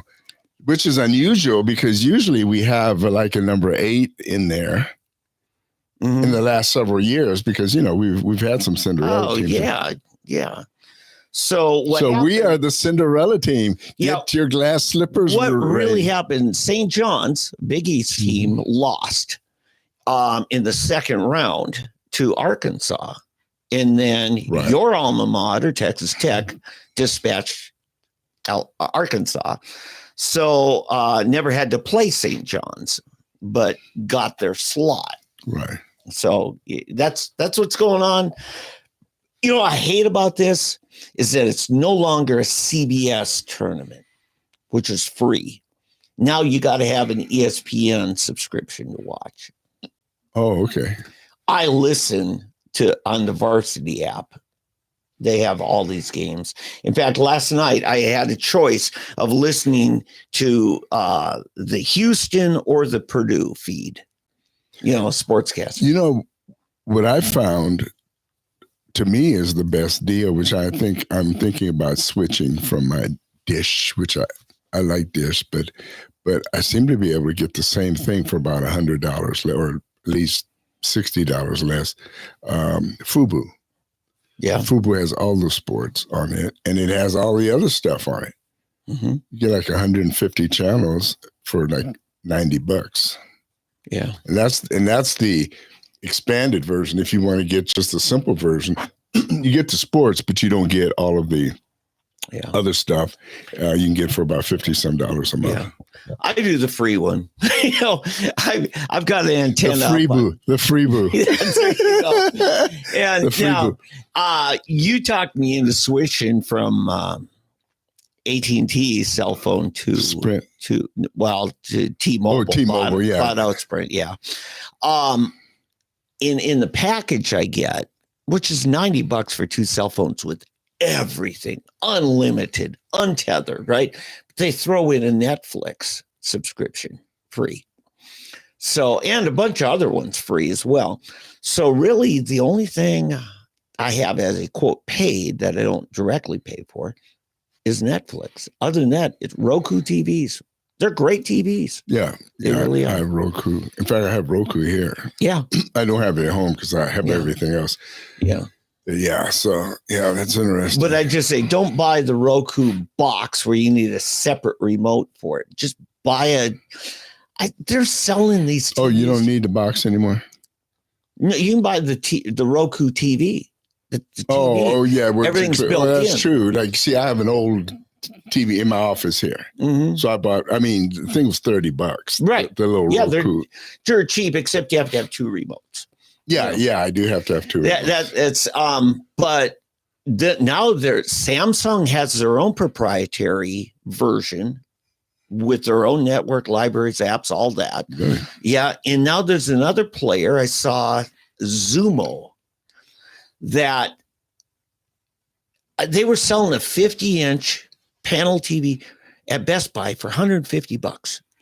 Hey, while we're on this, yes, TVs are super cheap again. I mean, it's ridiculous. Until the tariffs hit. Yes, so go buy it now before the tariffs hit. But for those of you out there that are into technology and stocks, I'll deal with the stocks first. Let's deal with that, okay? The stock market has been taking a beating.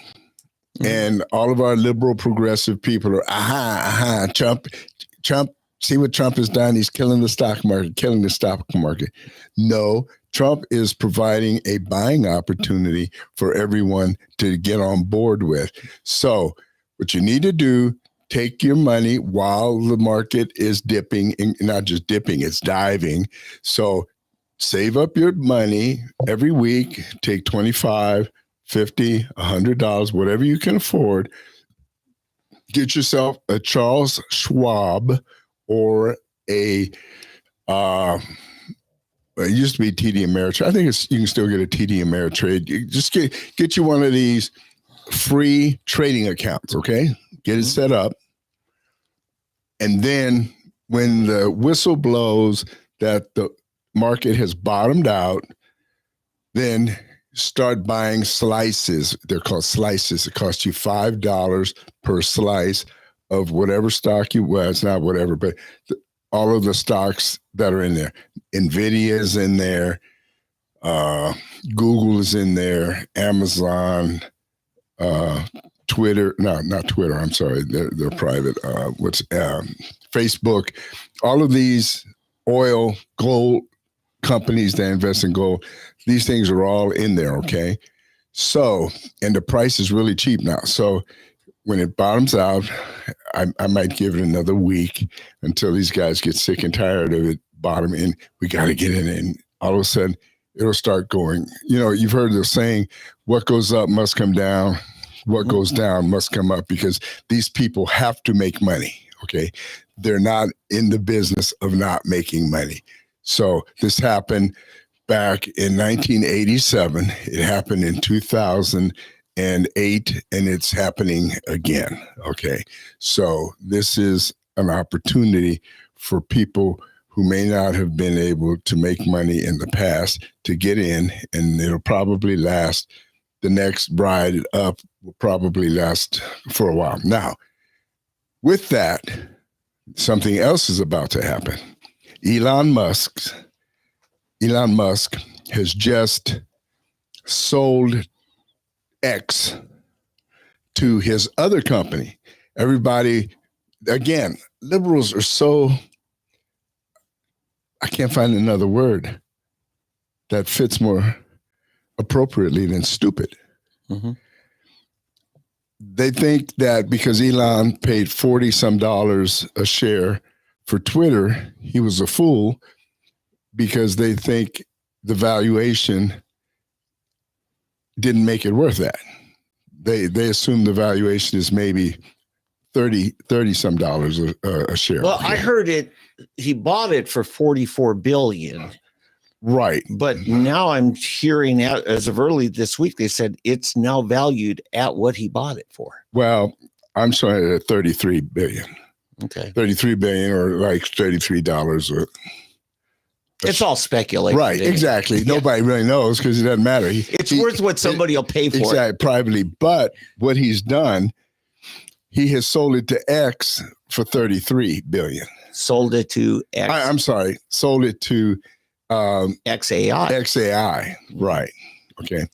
And it's funny, because just day before yesterday, I came across these bulletins that XAI is going to hit the street on May 6th or the 15th. I can't remember exactly. Public offering, you mean? Public offering. Okay, so this is a newly created corporation. Right. That basically Elon sold one of his corporations to another of his corporations. Right, which is about to hit the street. Yeah. And XAI is basically a new artificial intelligence something. Yeah. Above my pay grade, as they say. Right. But let me just read this to you, okay?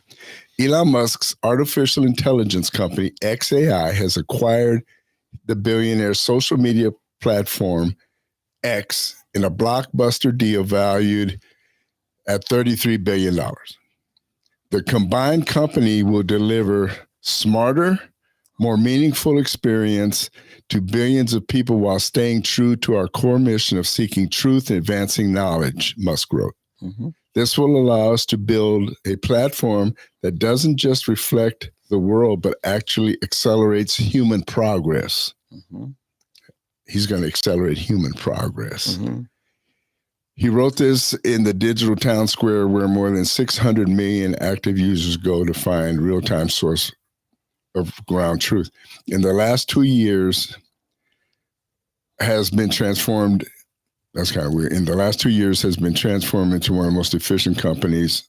I think he's talking about X has been in most efficient companies in the world, positioning it to deliver scalable future growth. So, but here's the deal. It's not just going to be a communications deal, okay? You will be able, it's going to be a combination of a search engine. Mm-hmm. You're going to be able to do banking. Mm-hmm.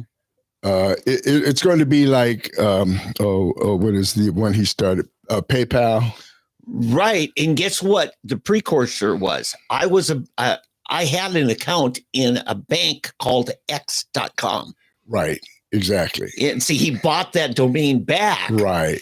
Now, so banking was one of his first things. Exactly. And so it's all going to be one thing. Imagine if Facebook was a bank on top of everything else. Mm-hmm. Well, they will probably try to follow suit, but he's going to be ahead of the game. Because what did eBay do? They bought PayPal because they were so dependent on it. They could not handle it being outside of being dependent on some other business. Right. That can hold your business hostage. Right. So you bring it in-house. Right. That's the thing. Yeah. So it is going to be the merging of probably 5 different platforms, Mm-hmm. maybe more, into one. Yeah. And I mean, the guys, what's the old saying? He's playing chess while others are playing checkers. Yeah. He is so far ahead. While they're, you know, it's they're over looking over here while he's over here. They're worried about him and Doge. Yeah. They're worried about him and his auto being burned and everything. Meanwhile, he's over here about to make $1 trillion on this venture here. This can be huge. It'll be bigger than Facebook. Oh yeah. Sure. Oh, it's bigger than anything anybody ever. I keep reading about it. They've been talking about it for about 2 years. I've been seeing this guy standing out here behind me. Elon Musk is doing something in this building. You know, they won't tell you what it is. Well, they're finally telling you what it is. This now solidifies the fact that XAI has just purchased X and made it into one big thing. And probably before it's over, there'll be a few more things purchased and bought into make one huge company. Now, the only thing it probably won't happen now. It's a good thing that Trump is president now and they control all of these entities, because if Biden were still in, they wouldn't allow him to do all this. They would find some reason to stop him. Oh, of course. This is why you've got Jeff Bezos and Mark Zuckerberg sitting at the front row of his inauguration, paying $1 million a piece for that chair they sat on, because they so need Trump to be the protector of corporate freedom. Right. Because right now you got Brazil's already shut down a bunch, including Twitter. You got the EU slapping fines left and right, throwing people in prison. The guy who developed Telegram is in prison. But here's what I want to get at. And by the way, let's just segue back a second here. Our guest first half of the show, Kevin Adams. While we were getting ready, I was setting up the cameras and you were talking to him. He mentioned that as an attorney, there's this little button on your Twitter control panel. X. It's called, X. It's called Grok, right? Yeah, Grok. Yeah, I forgot to mention it. And Kevin, see, here's the thing. If you want to know what the new XAI is going to be, get used to Grok, because I think you're going to see that become part of the infrastructure. Kevin said one of the most time-consuming things he has to do in preparing a case for court and litigation is his research of case history. And he said on Grok, he says, give me the case history on such and such. And it's like top legal scholars. I mean, these are like, it's like Supreme Court. And it's there. Law clerk work. And it's there. And the thing I said is, Kevin, well, how do you charge those billable hours now if Grok did all the work? The billable seconds. Yeah, I know. So anyway, Kevin says, I don't structure my fees that way. Well, there you go. Yeah. So that's what we're saying. So you will have on XAI, you will have Twitter with this new search with Grok. You'll be able to use X to communicate, research, you name it, banking. Yeah. It's a once. I mean, you never need to leave. Like right now, if I want to send a check email, I go to Google. If I want to do banking, I'll go to my bank app. Or if I want to send something, go to Cash App or Zelle, what is it? The other with a Z, Zelle, or one of those. That's the one the banks own. Yeah, exactly. All of those things, and you don't have to do that anymore. You sit there on the one thing, and you just click here, and you're in the same app, in the same system. And he I mean, think about this. Are we sure he's not the Antichrist? I'm sure people have postulated that before. He owns the satellites. He's got satellites all over the world, around the world. Okay. He's been sending them up every 3 days. Every 3 days, he's got satellites. Every corner of the world. He's over Russia. He's over Africa. He's over Western Europe, Eastern Europe, India, China. He's got satellites. So he's got communication with every part of the world. Okay. And so it's like nothing we've ever seen or heard before. This is Elon Musk. Eddie, remember what we said about the EU trying to shut down these social media and fine them and everything? If Elon owns one of the biggest networks of data communications, what would happen if he shut down Europe's? Well, I don't think he doesn't have to. I think it's more, he's not about shutting down. He's the opposite. No, I understand that. But he would have the power hanging over them. You don't mess with me or your country goes dark. Well, see, I see it as the opposite. See, what I see happening is if Europe let's say they try to shut down things over Europe, but he has the satellites to where if you're living in England, Germany, France, wherever, you just switch and you can get it through one of his satellites from the US. You can get it from Italy, Spain, Right. And that's why preppers believe in the satellite phones. Right. Not the cell tower phones. Right. Exactly. Remember, and cell towers are going down everywhere. Like ours are T-Mobile. Now, the T in T-Mobile stands for telecom. Yeah. It's Deutsche Telekom. Yeah. It's a German company. It's evil. Yeah. Das Deutsche Telekom. You saw that arm go up. Oh, I'm sorry. I'm back. It's like Dr. Strangelove. Yeah. Okay. Ich will nicht mein Alma. I saw that clip a couple weeks ago. Did you? Yeah. Yeah, Peter Sellers playing the German scientist. Keeps going up. Yeah. It's hilarious. Oh, that was Jewish a crazy comedy. That was a crazy movie. Yeah. That's when comedy used to be funny. Yes. Even when it was serious. So, okay. So, yeah, I'm just saying he has the power to shut them down. Remember, Facebook was never allowed in China. Mhm. Instead, China made something, I think it's called VK or something like that. Their own. Yeah, their own, which, it was so funny because my cousin was over there doing some missionary. Well, it's not mission. It was kind of like Peace Corps stuff. This is the same guy that was legislative director for congressman. Anyway, he said, so excited to be back in Vietnam where I can use Facebook again. Vietnam. That is weird. Yeah, he says Vietnam is much more free than China.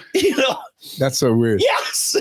But see, that's the thing. See, it will make it very difficult for these countries to be able to shut anything down. Yeah. Because, for example, Starlink. Mm-hmm. Okay.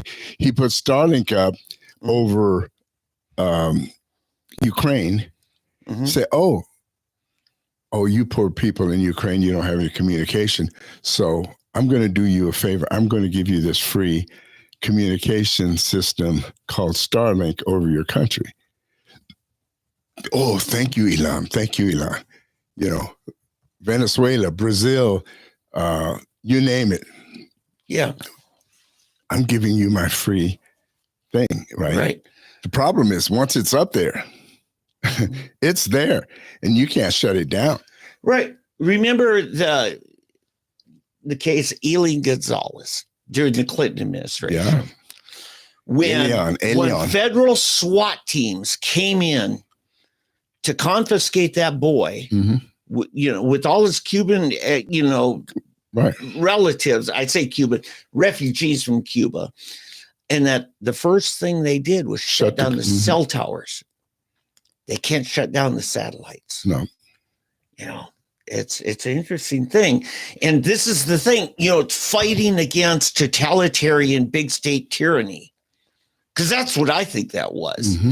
Even though part of me thinks that there was a good case to be made that his father should have custodial rights. Yeah. So anyway, for those of you that are savvy investors, in other words, if you got a net worth over over $1 million, that's your net worth, or if you've got $500,000 invested or in banks in cash that's accessible, you're considered a savvy investor. I don't know what makes you qualified for this. The Newsmax public offering is coming up. Prior to this, anybody who met that criterion got certified. Right. They were the only ones allowed to buy shares. Right. Stock. But if you're not there, you can still do it by investing in certain funds with a $500 minimum in a closed-end fund. That's kind of like a mutual fund. Yeah, mutual fund where the fund buys the stock. The fund buys the stock, and it will be investing in XAI. Mm-hmm. So anyway, if you want information, just look up investing in XAI or contact us, and I will send you the info. Okay? Hey, I've got a comment on something here. Yeah. Your first point is stock market. What's happening with it? To some degree, I almost think the stock market's become another Bitcoin. It's speculative. I'm looking at... It's always been speculative. Yes, it is. But it's been not as radical, in value, because you actually had hard assets backing it up. Mm-hmm. Bitcoin is a virtual coin. There's no gold backing it up or anything.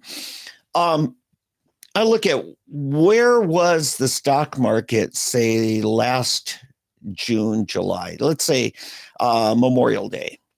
it was at 38,000 and change. Now it's at 41 and change. So That's not that big. It's come back. It's risen 10%. Right, but it was at about 45. I understand that.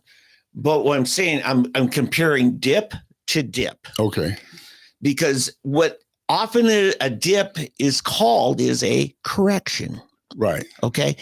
In other words, yeah, it went higher, but this is its true trusted value. Right. But if you think about it, to go from 38 and now it's at 41 in almost a year, that's not really a correction. No, that's we've not a correction. That's actually a 10% rise. Right, exactly. Which is a good investment. Which is not a fall. Exactly. You can't get CD rates that good. Right. Exactly. So I'm just saying, I don't think the stock market's even worth 40,000. The Dow index, which is what everybody goes by.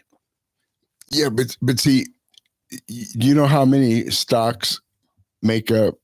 I think it's 500. In the Dow? Yeah. Okay. Maybe I'm thinking S&P is something. One of them is 500. Right. It's the S&P 500. Yeah. Yeah. The Dow is, what is it? It's 30, I think. Oh, okay. Yeah. Yeah. It's 30 prominent. What was called the Dow Jones Industrials when we were kids. Right. The Dow. Right.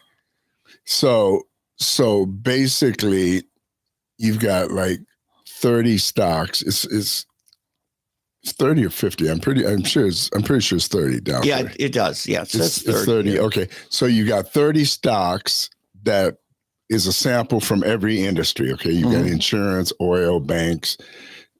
That's why they're not called industrials anymore. Right. Because it's expanded. So you got these 30 that are supposed to be a sample. So that's why when they look at the Dow and they put it up there, you'll still see certain stocks within the Dow that are going up. Yeah. While those 30 might be going down, but you will have some. They'll say Dow winners. If you ever, the best thing to do is watch Fox Business. You'll get it. You have the Dow winners, and then you'll have the Dow losers. Okay, then you've got the NASDAQ, and then the NASDAQ is where a lot of your tech companies. Right. And I think NASDAQ is 100. I think 100. Yeah. And then the S&P 500, which has a bigger basket of stocks in it. Okay. And so but those are still just a sample. And then you have smaller indexes where they have samples of stocks, small cap stocks, and you have real estate indexes and specific ones, You know who they have? One insurance company. Travelers. Yeah. Yeah. I would not have suspected Travelers to get that. But see, that's every insurance company that ends up in the Dow is doomed. Okay. No, seriously. It's like making the cover of Sports Illustrated. That's funny. No, because see, Allstate was the Dow insurance company for many years. Yeah. And then they almost went bankrupt. Well, weren't they part of Sears? Sears. No, Sears bought them when they almost went under. Yeah. Yeah. And then they broke away because Sears went under. Well, remember, you used to be able to find an Allstate. Oh yeah, yeah. They just right. But that was a marketing agreement, right. I guess. But here's why I'll tell you what it is. Okay, when you go into the Dow or any of these, okay, a stock company, you have to show a profit every quarter, and they report on your profits. And these people that are investing in you want to see a profit every quarter. Yes, they do. Whereas an insurance company, you're not going to have the big profit every quarter. You just can't. And then if you have tornadoes, hail claims, it's hurricanes, a seasonal thing. Right. And then, and when business is good and you're getting all of these clients more and more, Well, your loss ratios go up. Mm-hmm. And then your profits go down. Yeah. And when your profits go down, your earnings go down, Right. and et cetera, et cetera. And then all of a sudden you start slowing down, and you're not. So I predict Travelers will be the Dow company for a while, and then they'll not, because Allstate, ever since they've come off of the Dow, they've been able to regroup, and they're starting to become strong again. But it's good to be on the Dow for a while, but they don't. Right. But, 7 of those 30 are not, they're traded on NASDAQ, not the New York Stock Exchange. 7 of them. 7 of what? Of those 30 in the Dow. The Dow 30. I won't call it Dow Industrials anymore because it's not. But yeah, Amazon is NASDAQ. Apple is NASDAQ. Cisco, which is more hardware than software and computing. Honeywell and Microsoft and NVIDIA, which is again hardware. So those are your NASDAQ representatives on it. But yeah, it's interesting. I don't think you can be on both. No, it shows which one they're on. I'm saying 7 of them they take from the NASDAQ exchange, right? In configuring the Dow 30. No, but I've got you because they don't. I see. I've got you now. So I'm thinking of New York Stock Exchange. Yeah, I think it's an improvement on the Dow, to make it. They pull out another 30 multi-trading, arenas. Yeah, no, I've got you. Because NASDAQ really, they were, kind of the bad boys, right? Fine, you won't let us in, we'll start our own. Right. You can actually invest in pure the Dow. Yeah. So if you want to do the Dow, you can invest just in that, or you can in the NASDAQ, you invest in what's called the QQQ, and that's the NASDAQ. And then you've got the S&P that you can invest in all the S&P stocks. Yeah. But my point I'm getting at is the Dow, the market stocks generally, if you're following the Dow 30, I just think it's more volatile than shares of corporate stocks in general. Most corporate stocks don't move much. Like utilities. Those were always a safe, you move to utilities if you're going into retirement. Right, because they have dividends, and generally they have a nice high dividend. So it may be paying 7% a year. Many of them have a government insured some do. Because the Corporation Commission basically guarantees you. I'll tell you one that I missed the boat on. Many of us missed the boat on. That is Williams Companies. Williams Companies in 2003, I think, went down to 77 cents. Well, that was Williams Communication. No. Okay. It was Williams, WMB, Williams. Yeah, Williams Communication went out of business. Yeah, they spun it off and then it crashed. Right. Yeah. But Williams Companies went to 77 cents.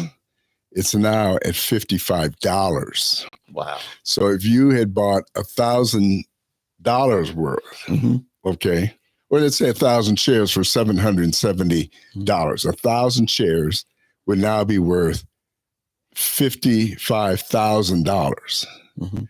But they wouldn't be worth $55,000 because at the same time they were paying a dividend. Now the dividend may have been small. I don't know what the dividend now is. The dividend now is probably 3% or so, but it'd be 3% of $55 per share.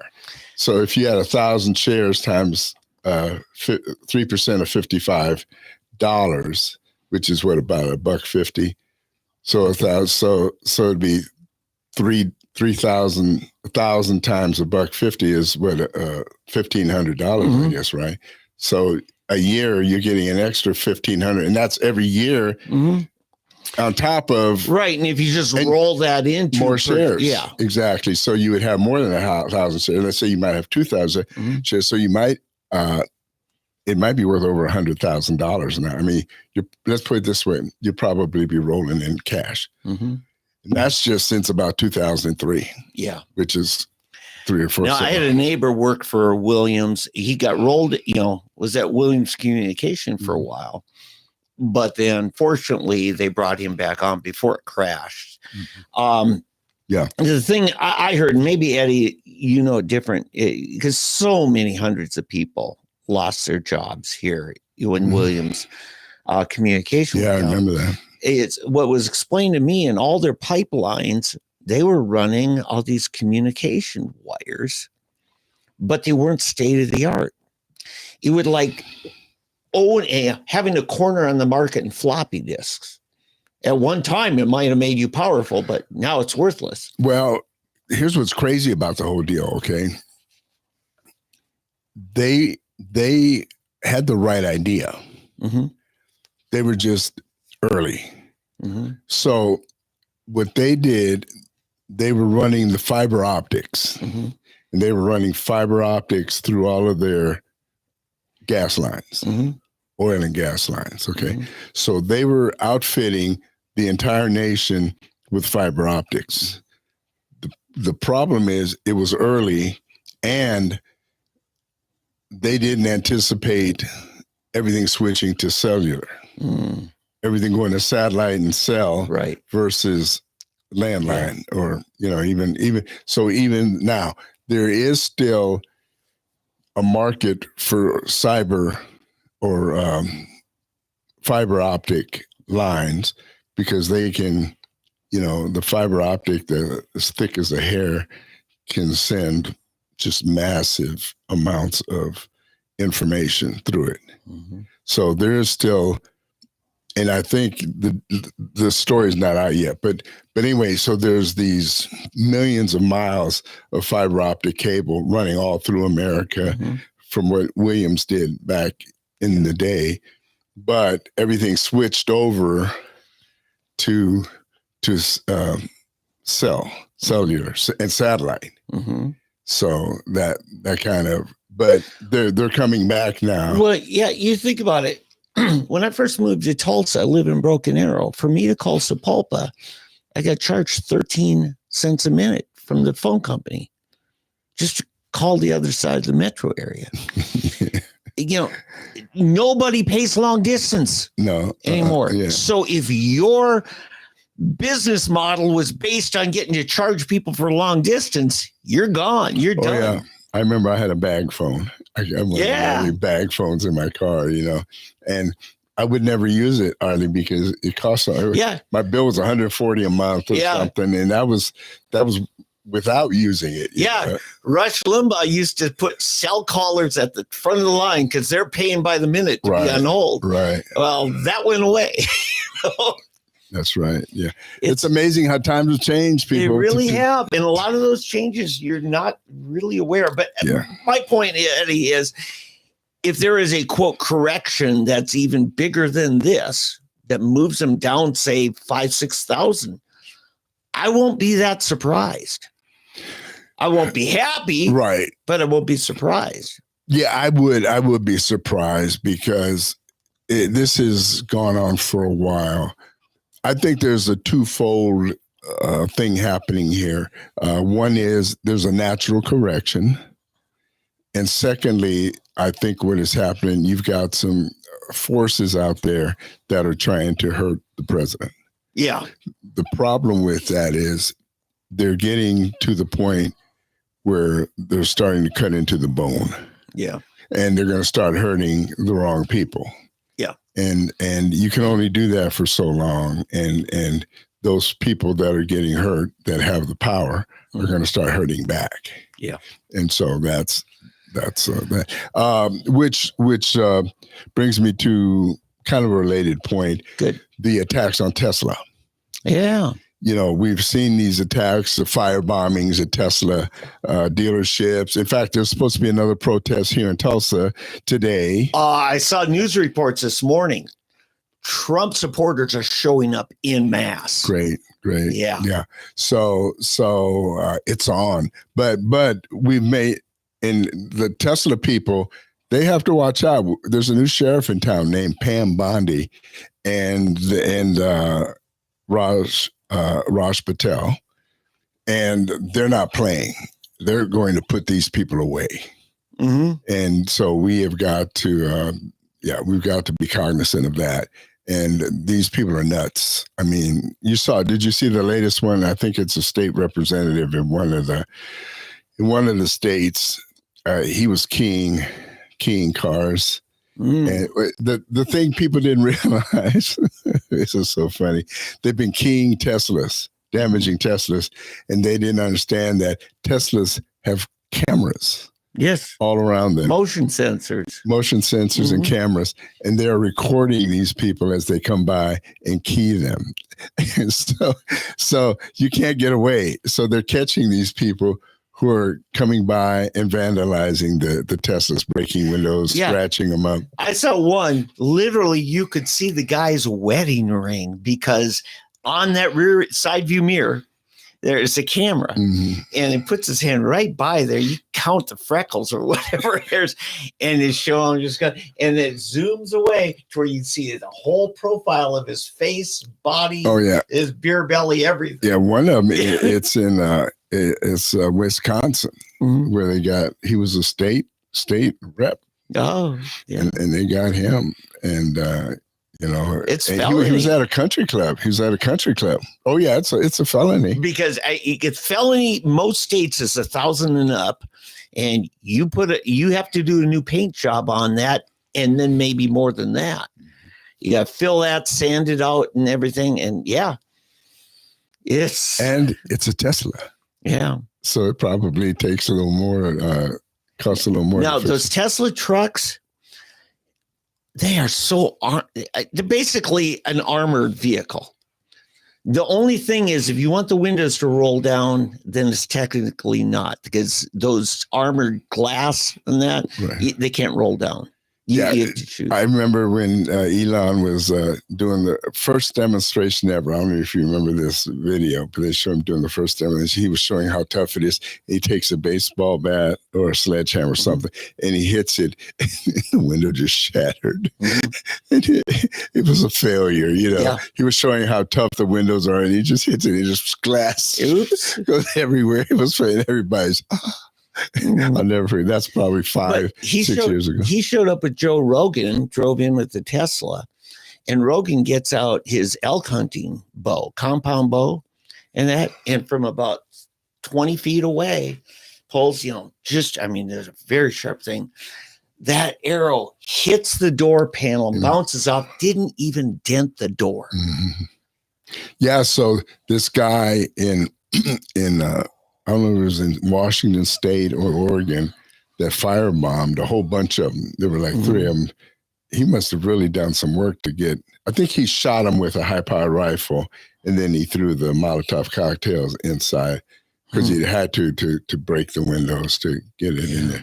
But he's going away for a while. So, okay. So, the Yuma County Supervisor, Jonathan Lyons, has told the Trump administration, he explained that the challenges facing them in the wake of the human influx of migrants into the community is still facing them.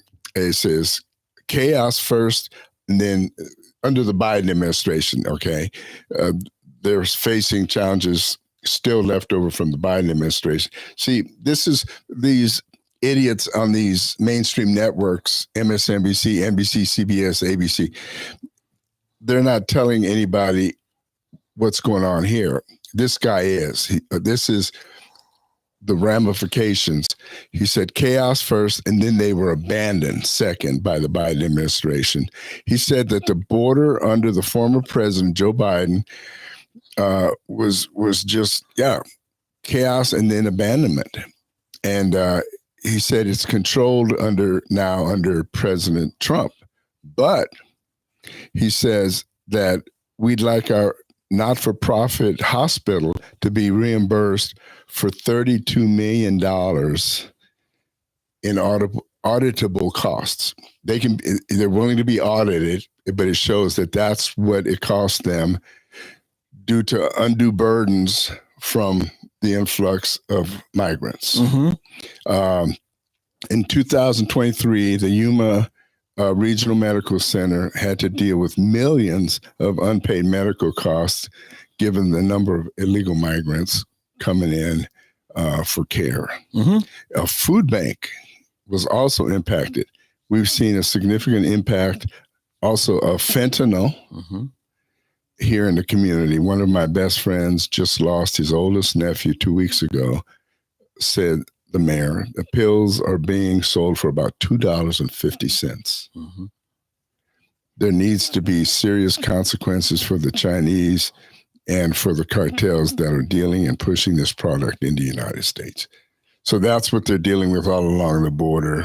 Yeah, I wish I could remember the source, but one of the news stories I read this week is that China is sending all the precursors for fentanyl to the chemicals cartels, and everything there. to the cartel. Oh, yeah, and they're manufacturing it in Mexico. Yeah. And so it doesn't show up as fentanyl coming from China. Right. Yeah. But at some point, we got to talk about the tariffs are coming active here as the first of the week or Yeah, Oh yeah, sure. Okay. Let me cover these last two things. NPR, this is dealing with the whole deal of the whole alphabet networks. NPR buried Hunter Biden's story. And the House Doge Subcommittee held hearings on PBS, accountable for not serving the entire public that helps pay their bills. Under a barrage of Republican questioning, NPR CEO Catherine Mayer admitted that it was a mistake for NPR to dismiss the Hunter Biden laptop story, expressed regret about the vicious anti-Trump tweets before she came to NPR, and agreed it would be disturbing if reports were true that there were no Republicans in the NPR newsroom. Now, it sounds good what she's saying, but it continued after she came on.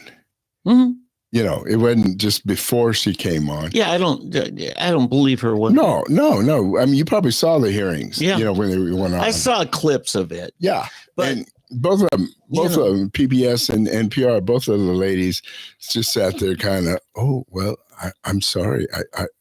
I regret that happened. I'm sorry. And back before the election, remember they had her, and she was acting all blasé about it, like it wasn't a big deal, you know, trying to all haughty, and now all of a sudden she's caught and basically realizing she's about to lose her job, her cushy job. Oh yes, and she's done. Should. Yeah, she should. Sure, both of them. Yeah. Whatever happened to the days of Cal Thomas and great conservative thinkers that they seem to be able to tolerate back in the 80s. Yeah. I mean, you know, we're not asking if you're going to have a national public radio, public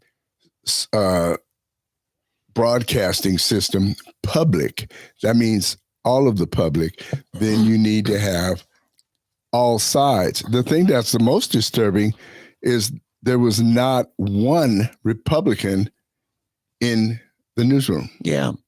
You remember the early days of Big Bird and PBS, and when Count Chocula and the part of the reason they did not that they had public financing is they didn't do commercials. Right.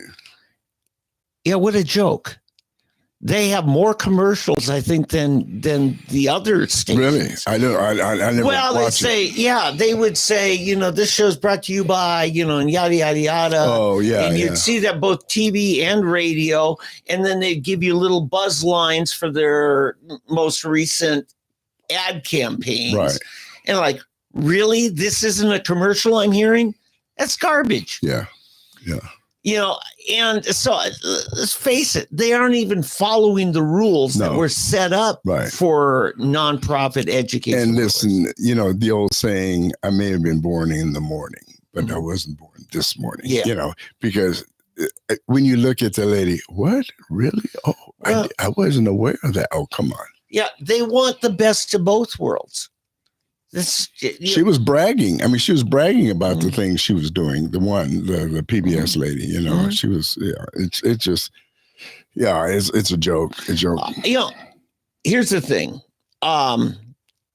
It should be owned by the U.S. government, who should divest it, sell it on the stock market as a commercial venture. Right, because it's set up already. If somebody wants to start a new make it WPBS or KPBS or something, make it yeah, you're right, because it's got some value. Yeah, it's got value. Yeah, so spin it off for those people who like it. Make it available, and they can buy shares in it and stocks, and they can support. Take over the shows. Make it a liberal network. Make it another. Let it compete with MSNBC. Yeah, they've actually, especially the radio side, they've had some winners. I mean, Click and Clack, the Tappet brothers.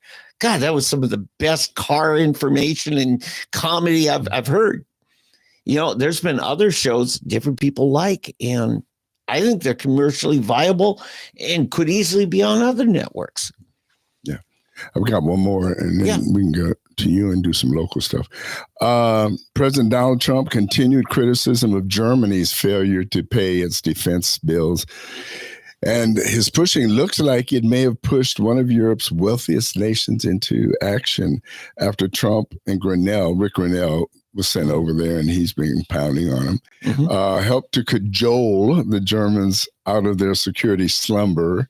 Berlin reached the NATO goal of spending 2% of their GDP spending in 2024. This was the first time Berlin reached its 2% goal since 1991 at the end of the Cold War. So it's the first time they've reached it. And the likely new German Chancellor Friedrich Merz, the Conservative Christian Democrat Union, the CDU for short, said he would do whatever it takes to rebuild Germany's frail military.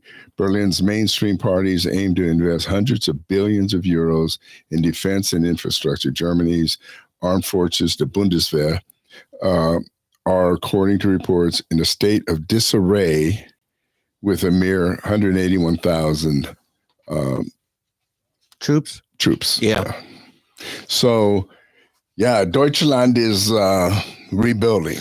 Okay, so back, I think it was in 19 or maybe it was in 20, Ted Cruz pulled a slick maneuver to get a bill passed that basically shut down that pipeline from Russia through the Baltics and into Germany. Well, as soon as Biden became president, they reversed that. Right. And then they blew up the one that was going the other way. That was going through you're talking about going through the Baltic. Yeah. Oh, where you talking through the Baltic, the underwater one? Yeah. Trump and Cruz pulled a deal to get, past the cloture vote to get that bill passed that prevented that gas line. Right. Or made it so expensive for Germany to pursue it. Right. But then they had the other ones going land. Well, the one that's been going through Ukraine, has always been there. Right. And Poland, it went through Poland. Right. Right. So, but my point here is Trump warned them, you buy Russian gas and Russia's going to own you. Yeah. And it was one of his predictions that definitely came true, because he started pulling in all of that, resources, because Biden took off all the sanctions and that's why. But then he blew up the pipeline, but they were still running it across the landline, remember? You got that one, yeah. But what I'm saying, the one through the Baltic. During the war, it got blown up underwater, right, yeah. Which didn't make sense either, which is kind of weird thing to do. If you gave them the right to get the oil through that one, then you blow it up, But really, Germany has as much guilt as anybody for Ukraine getting invaded, other than Putin, of course, because they bankrolled it. They bought the gas, and then Biden, the idiot, I'll say Biden because he should should own it.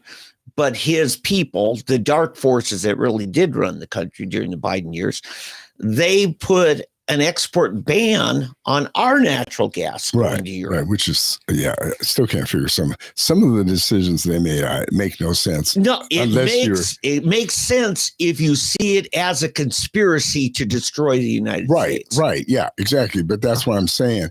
So who and why, unless they're enriching themselves at the top and don't care about us, and they're getting paid off and are pushing for a one world government that's run by people outside the U.S. in conjunction with certain individuals in the U.S. You know what I'm saying? Yeah. Well, we're facing what is it? The one world government or the the WEC, globalists? the WEC. Yeah. But you actually have two enemies if you're Trump's America. Russia is potential, but I don't buy the line that Russia is as aggressive as the globalists are making them out. No, I think Russia is as afraid of the globalists as we should be. And that Russia, in one sense, are our allies. Yeah. I want to give you a comparison here. What do you think of Trump saying about Panama? We should just take it back.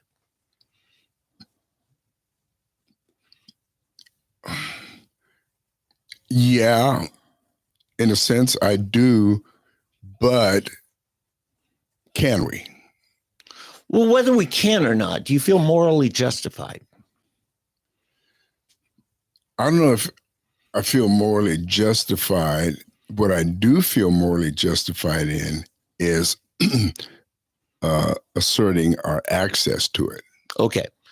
That's the real issue. It doesn't really matter who owns it as long as they leave it open. Yeah. Okay. I consider that somewhat the non-aggression Ron Paul policy. Is that? But I say there's not a whole lot of difference in principle between us taking back Panama and Russia taking back Ukraine. No. Oh, no, I agree.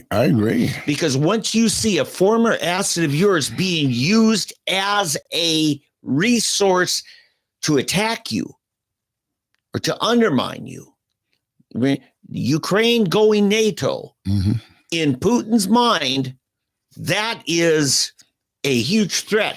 That is nuclear silos on Cuba in 1962. I agree. And to be honest, my big thing is Putin has not shown a clear interest in all of Ukraine. He just wants the Donbass. He's saying, I am going to protect our waterways. He doesn't really care about, northern Ukraine or western Ukraine. Yeah.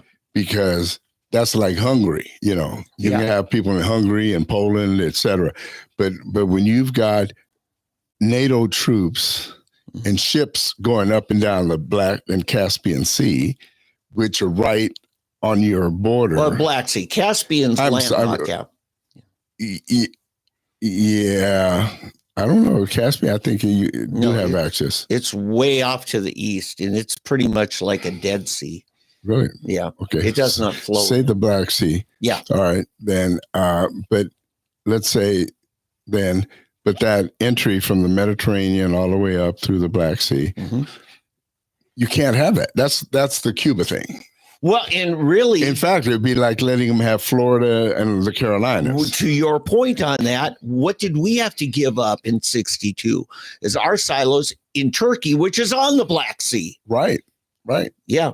So, and that's legit. It's legit. I agree. The one agreement that I did hear this week, don't know if it played out completely, but Ukraine and Russia did agree on a ceasefire on the Black Sea. That's important for both of them. Because remember, we were talking a few weeks ago, a British cargo ship coming into Odessa got blown up, and it said it had weapons on it.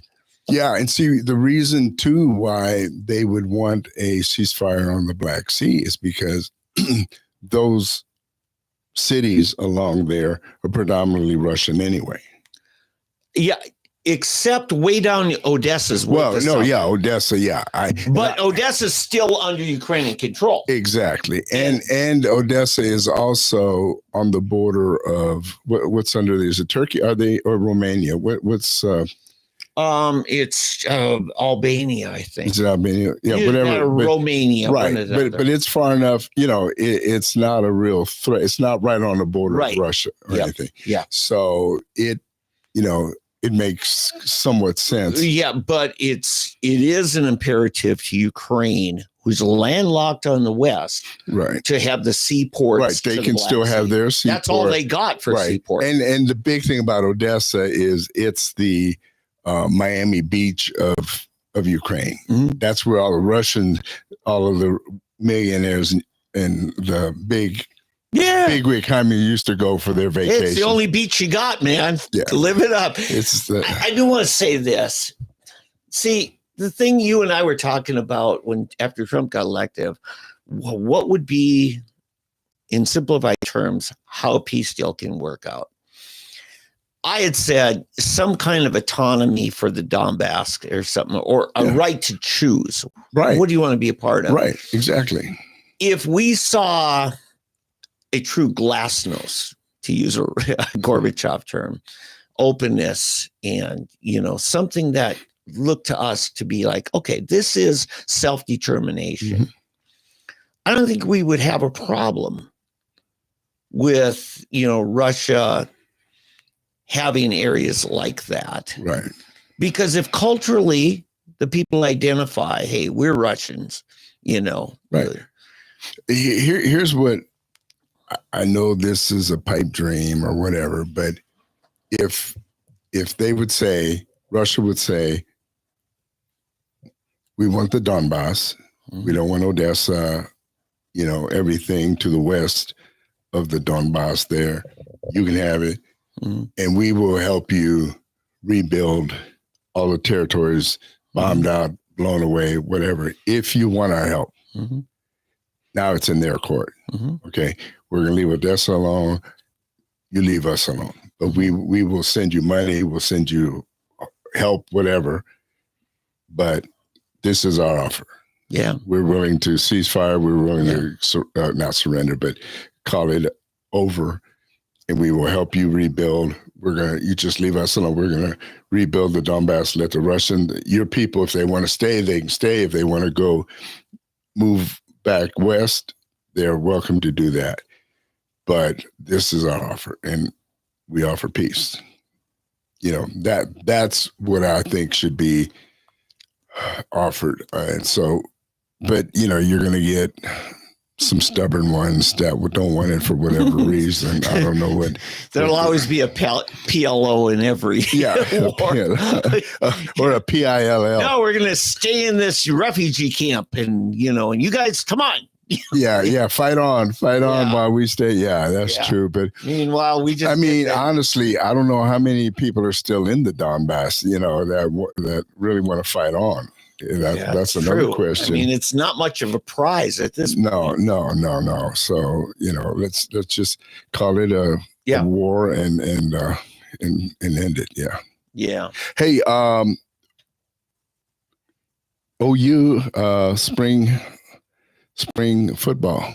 What's going on there with the new quarterback and the new coach? I'm not up on that. Yeah, I'm wondering what's going on too. You don't seem to hear a whole lot with not draft choices, but what do you call them? Portal transfers. Yeah, I'm wondering how that's going. What the season's going to look like. Yeah, I think this is Venable's last stand here. If he doesn't finish top four, at least top four, top three, I would probably say he's gone. Well, he's fighting now in the new SEC, which good luck. It's just, I don't know why. Whose idea was that to move? It was the AD, and part of the deal is it had to be Texas and OU. You think it was more money? Oh, yeah. Oh, of course. Yeah. But Venables, at the time this was negotiated, Venables was defensive coordinator at Clemson. Yeah. Okay, so Venables didn't have any. He accepted it on these terms. Right. Oh, yeah, no, and I don't think Lincoln Riley was all that big of a cheerleader for it, because the first thing he did was bail out. Oh, no, I know. He didn't want to go. Yeah. And people are mad at him because he didn't say anything. But what are you going to say when the regents and Eddie, that's how employees get fired. When they badmouth their boss's decisions. Yeah, and then everybody's upset because he bails and didn't say anything. I mean, it's like being upset with Brett Favre for going to the Vikings after you kicked him off your own team, Green Bay. Yeah. Thank you for clarifying that. Exactly. Yeah. It's that kind of thing, and that, again, you guys probably know by now that I'm ticked off at OU for that reason, because they tend to do stuff like that. I was ticked off at Texas Tech for years because of what they did to Mike Leach. Pull the same kind of crap, withheld his bonus he was supposed to get because they fired him a day before he was supposed to take him to this bowl game. They're leaving the next day, and they fire him the day before, and then say, "Oh no, part of your contract said you had to get him to the bowl game, and we're firing you now. You didn't get him to the bowl game." I mean, stupid stuff like that, and then the team languished and suffered for many years until now we've got a coach that everybody likes and we're rebuilding. But everybody was just so mad at the team, and now. Well, wasn't it Craig James' kid that started all this? Yeah, it was Craig James' kid. In retrospect, we find, brat. Well, and then they get this. And then with Texas Tech, much worse than the OU situation, they have a rule in Texas that you can't you can't sue the school for breach of contract because you can't sue the state government. There's a law you can't sue the government, and so because the school is a state school, it comes under state government, so they wouldn't let Leach sue the school. Yeah, and that's got to get corrected, because when the government is involved in commerce, it should follow the same rules everybody else in commerce. Yeah. But never wouldn't let him do it. No. He tried to fight it all the way, but the state Supreme Court said, nope, you can't.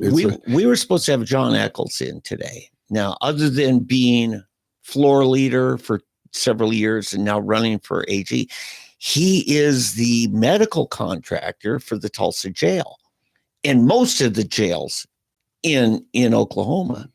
He just got a ruling from the Supreme Court saying he's immune from lawsuits because he is working in the stead of the sheriff's in-house team. You can't sue the jail because they didn't pull your tooth on time, things like that.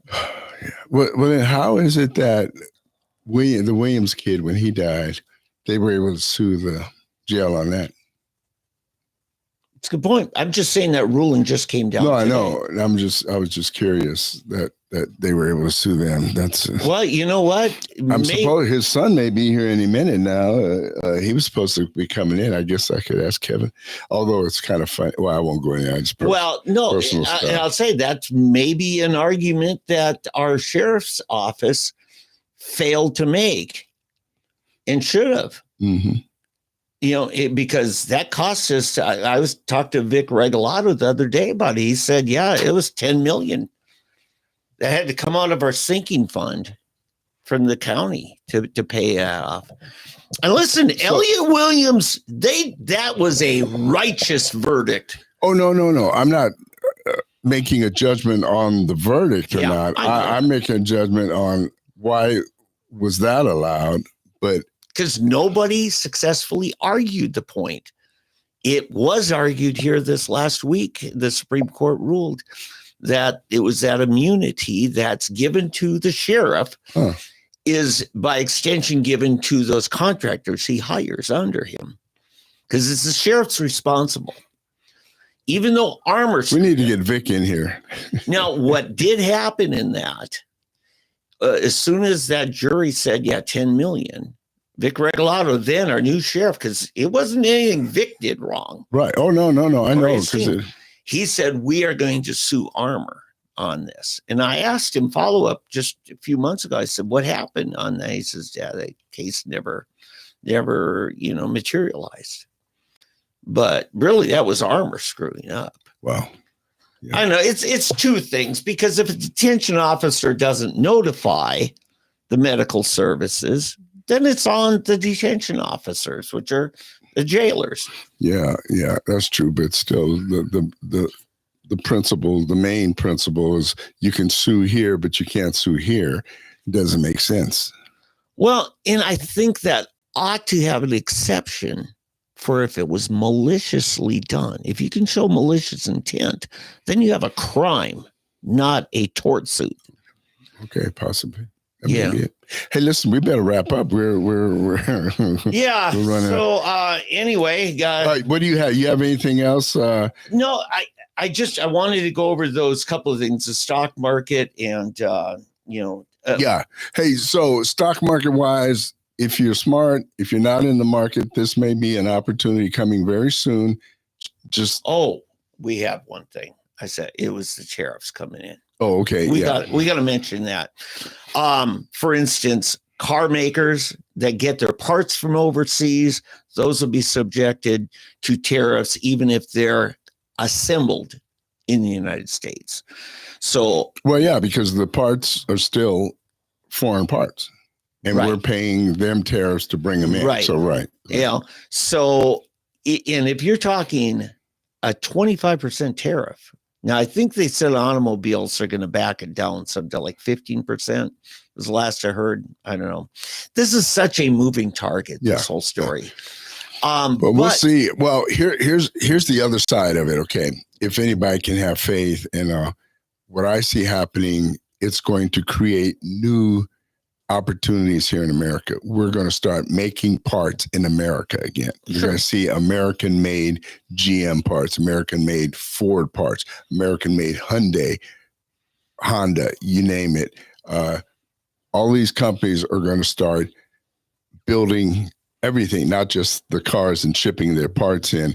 They're going to start building, and then what will happen, the overseas manufacturers or their countries will start dropping their tariffs. Mm-hmm. And that's what's going to happen. They're going to have to, because if all of a sudden they may play hardball for a little bit, but as soon as they see that we can do it here, and maybe not only can we do it, but we can do it better, because I know American workers compared to European workers, and trust me, your American workers work harder, okay? Just trust me. I know we're known to have some lazy workers and all, but no.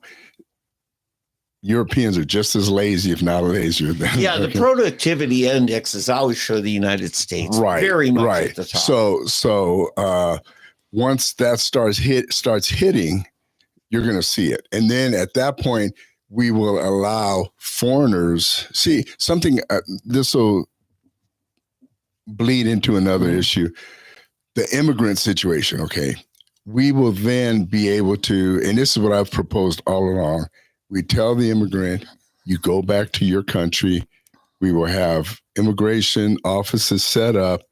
And if you have a job, a skill, you've been working, you show that you're productive, you get a letter from here stating that fact. Mm-hmm. You go back to your country, show that you're productive, this and this.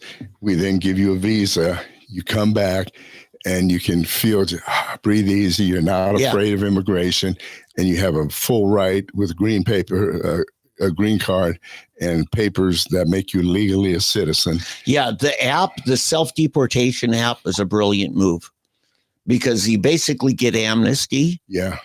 And the thing that you benefit from is when they start choosing who they're going to let in, people who already have a network of resources, relatives, housing, all those things, because, hey, I've lived in Broken Arrow for the last 8 years, right?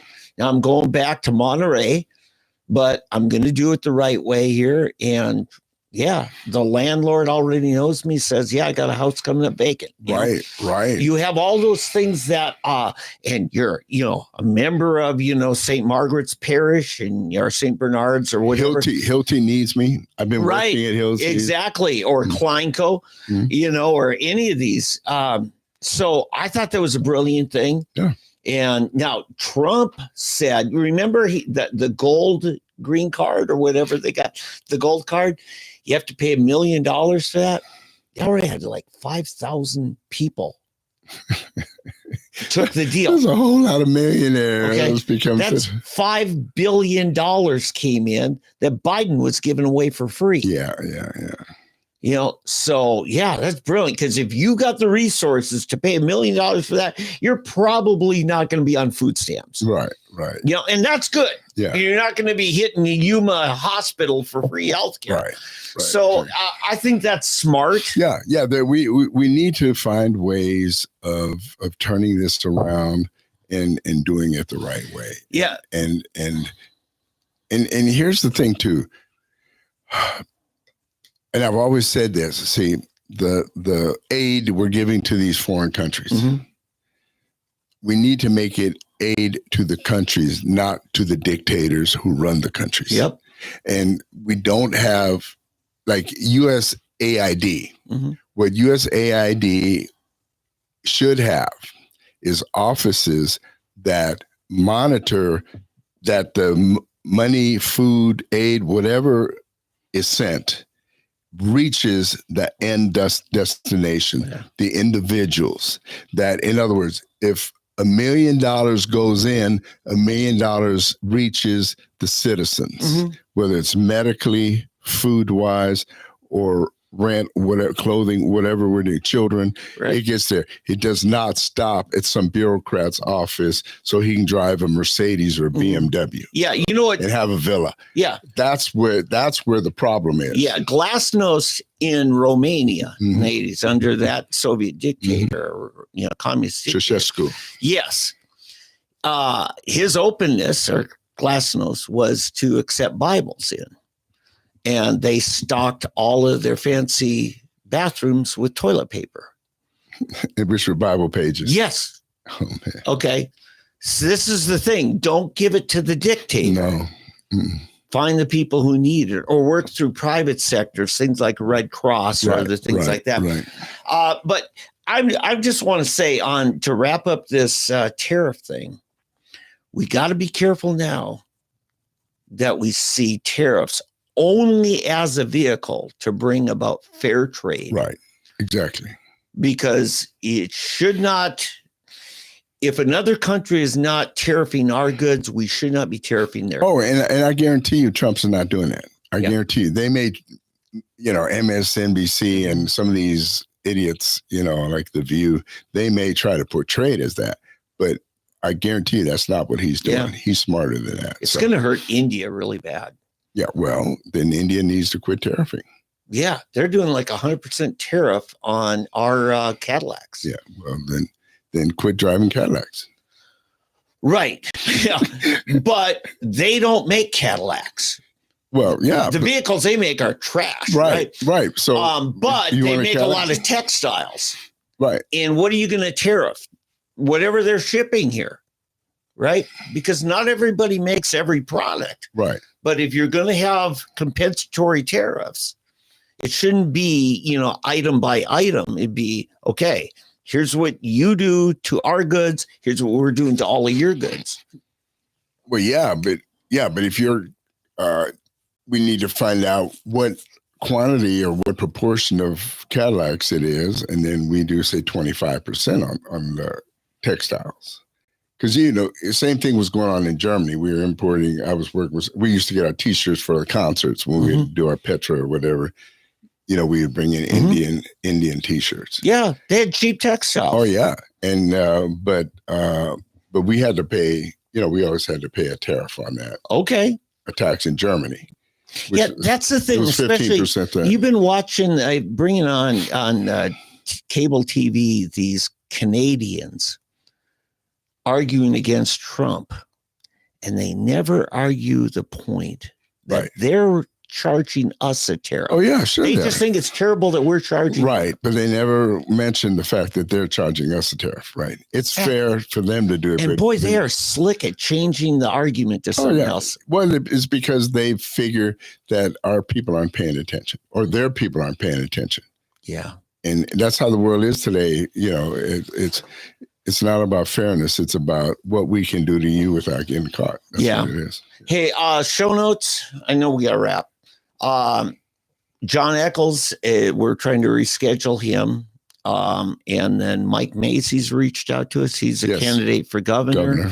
And I think, Eddie, you and I agree, the Republican candidates, if we're accepting one in, we want to offer it all of them. Like, for instance, Macy's come in. Hey, Gentner, come on in. Gentner and I have visited before. I think we get along great.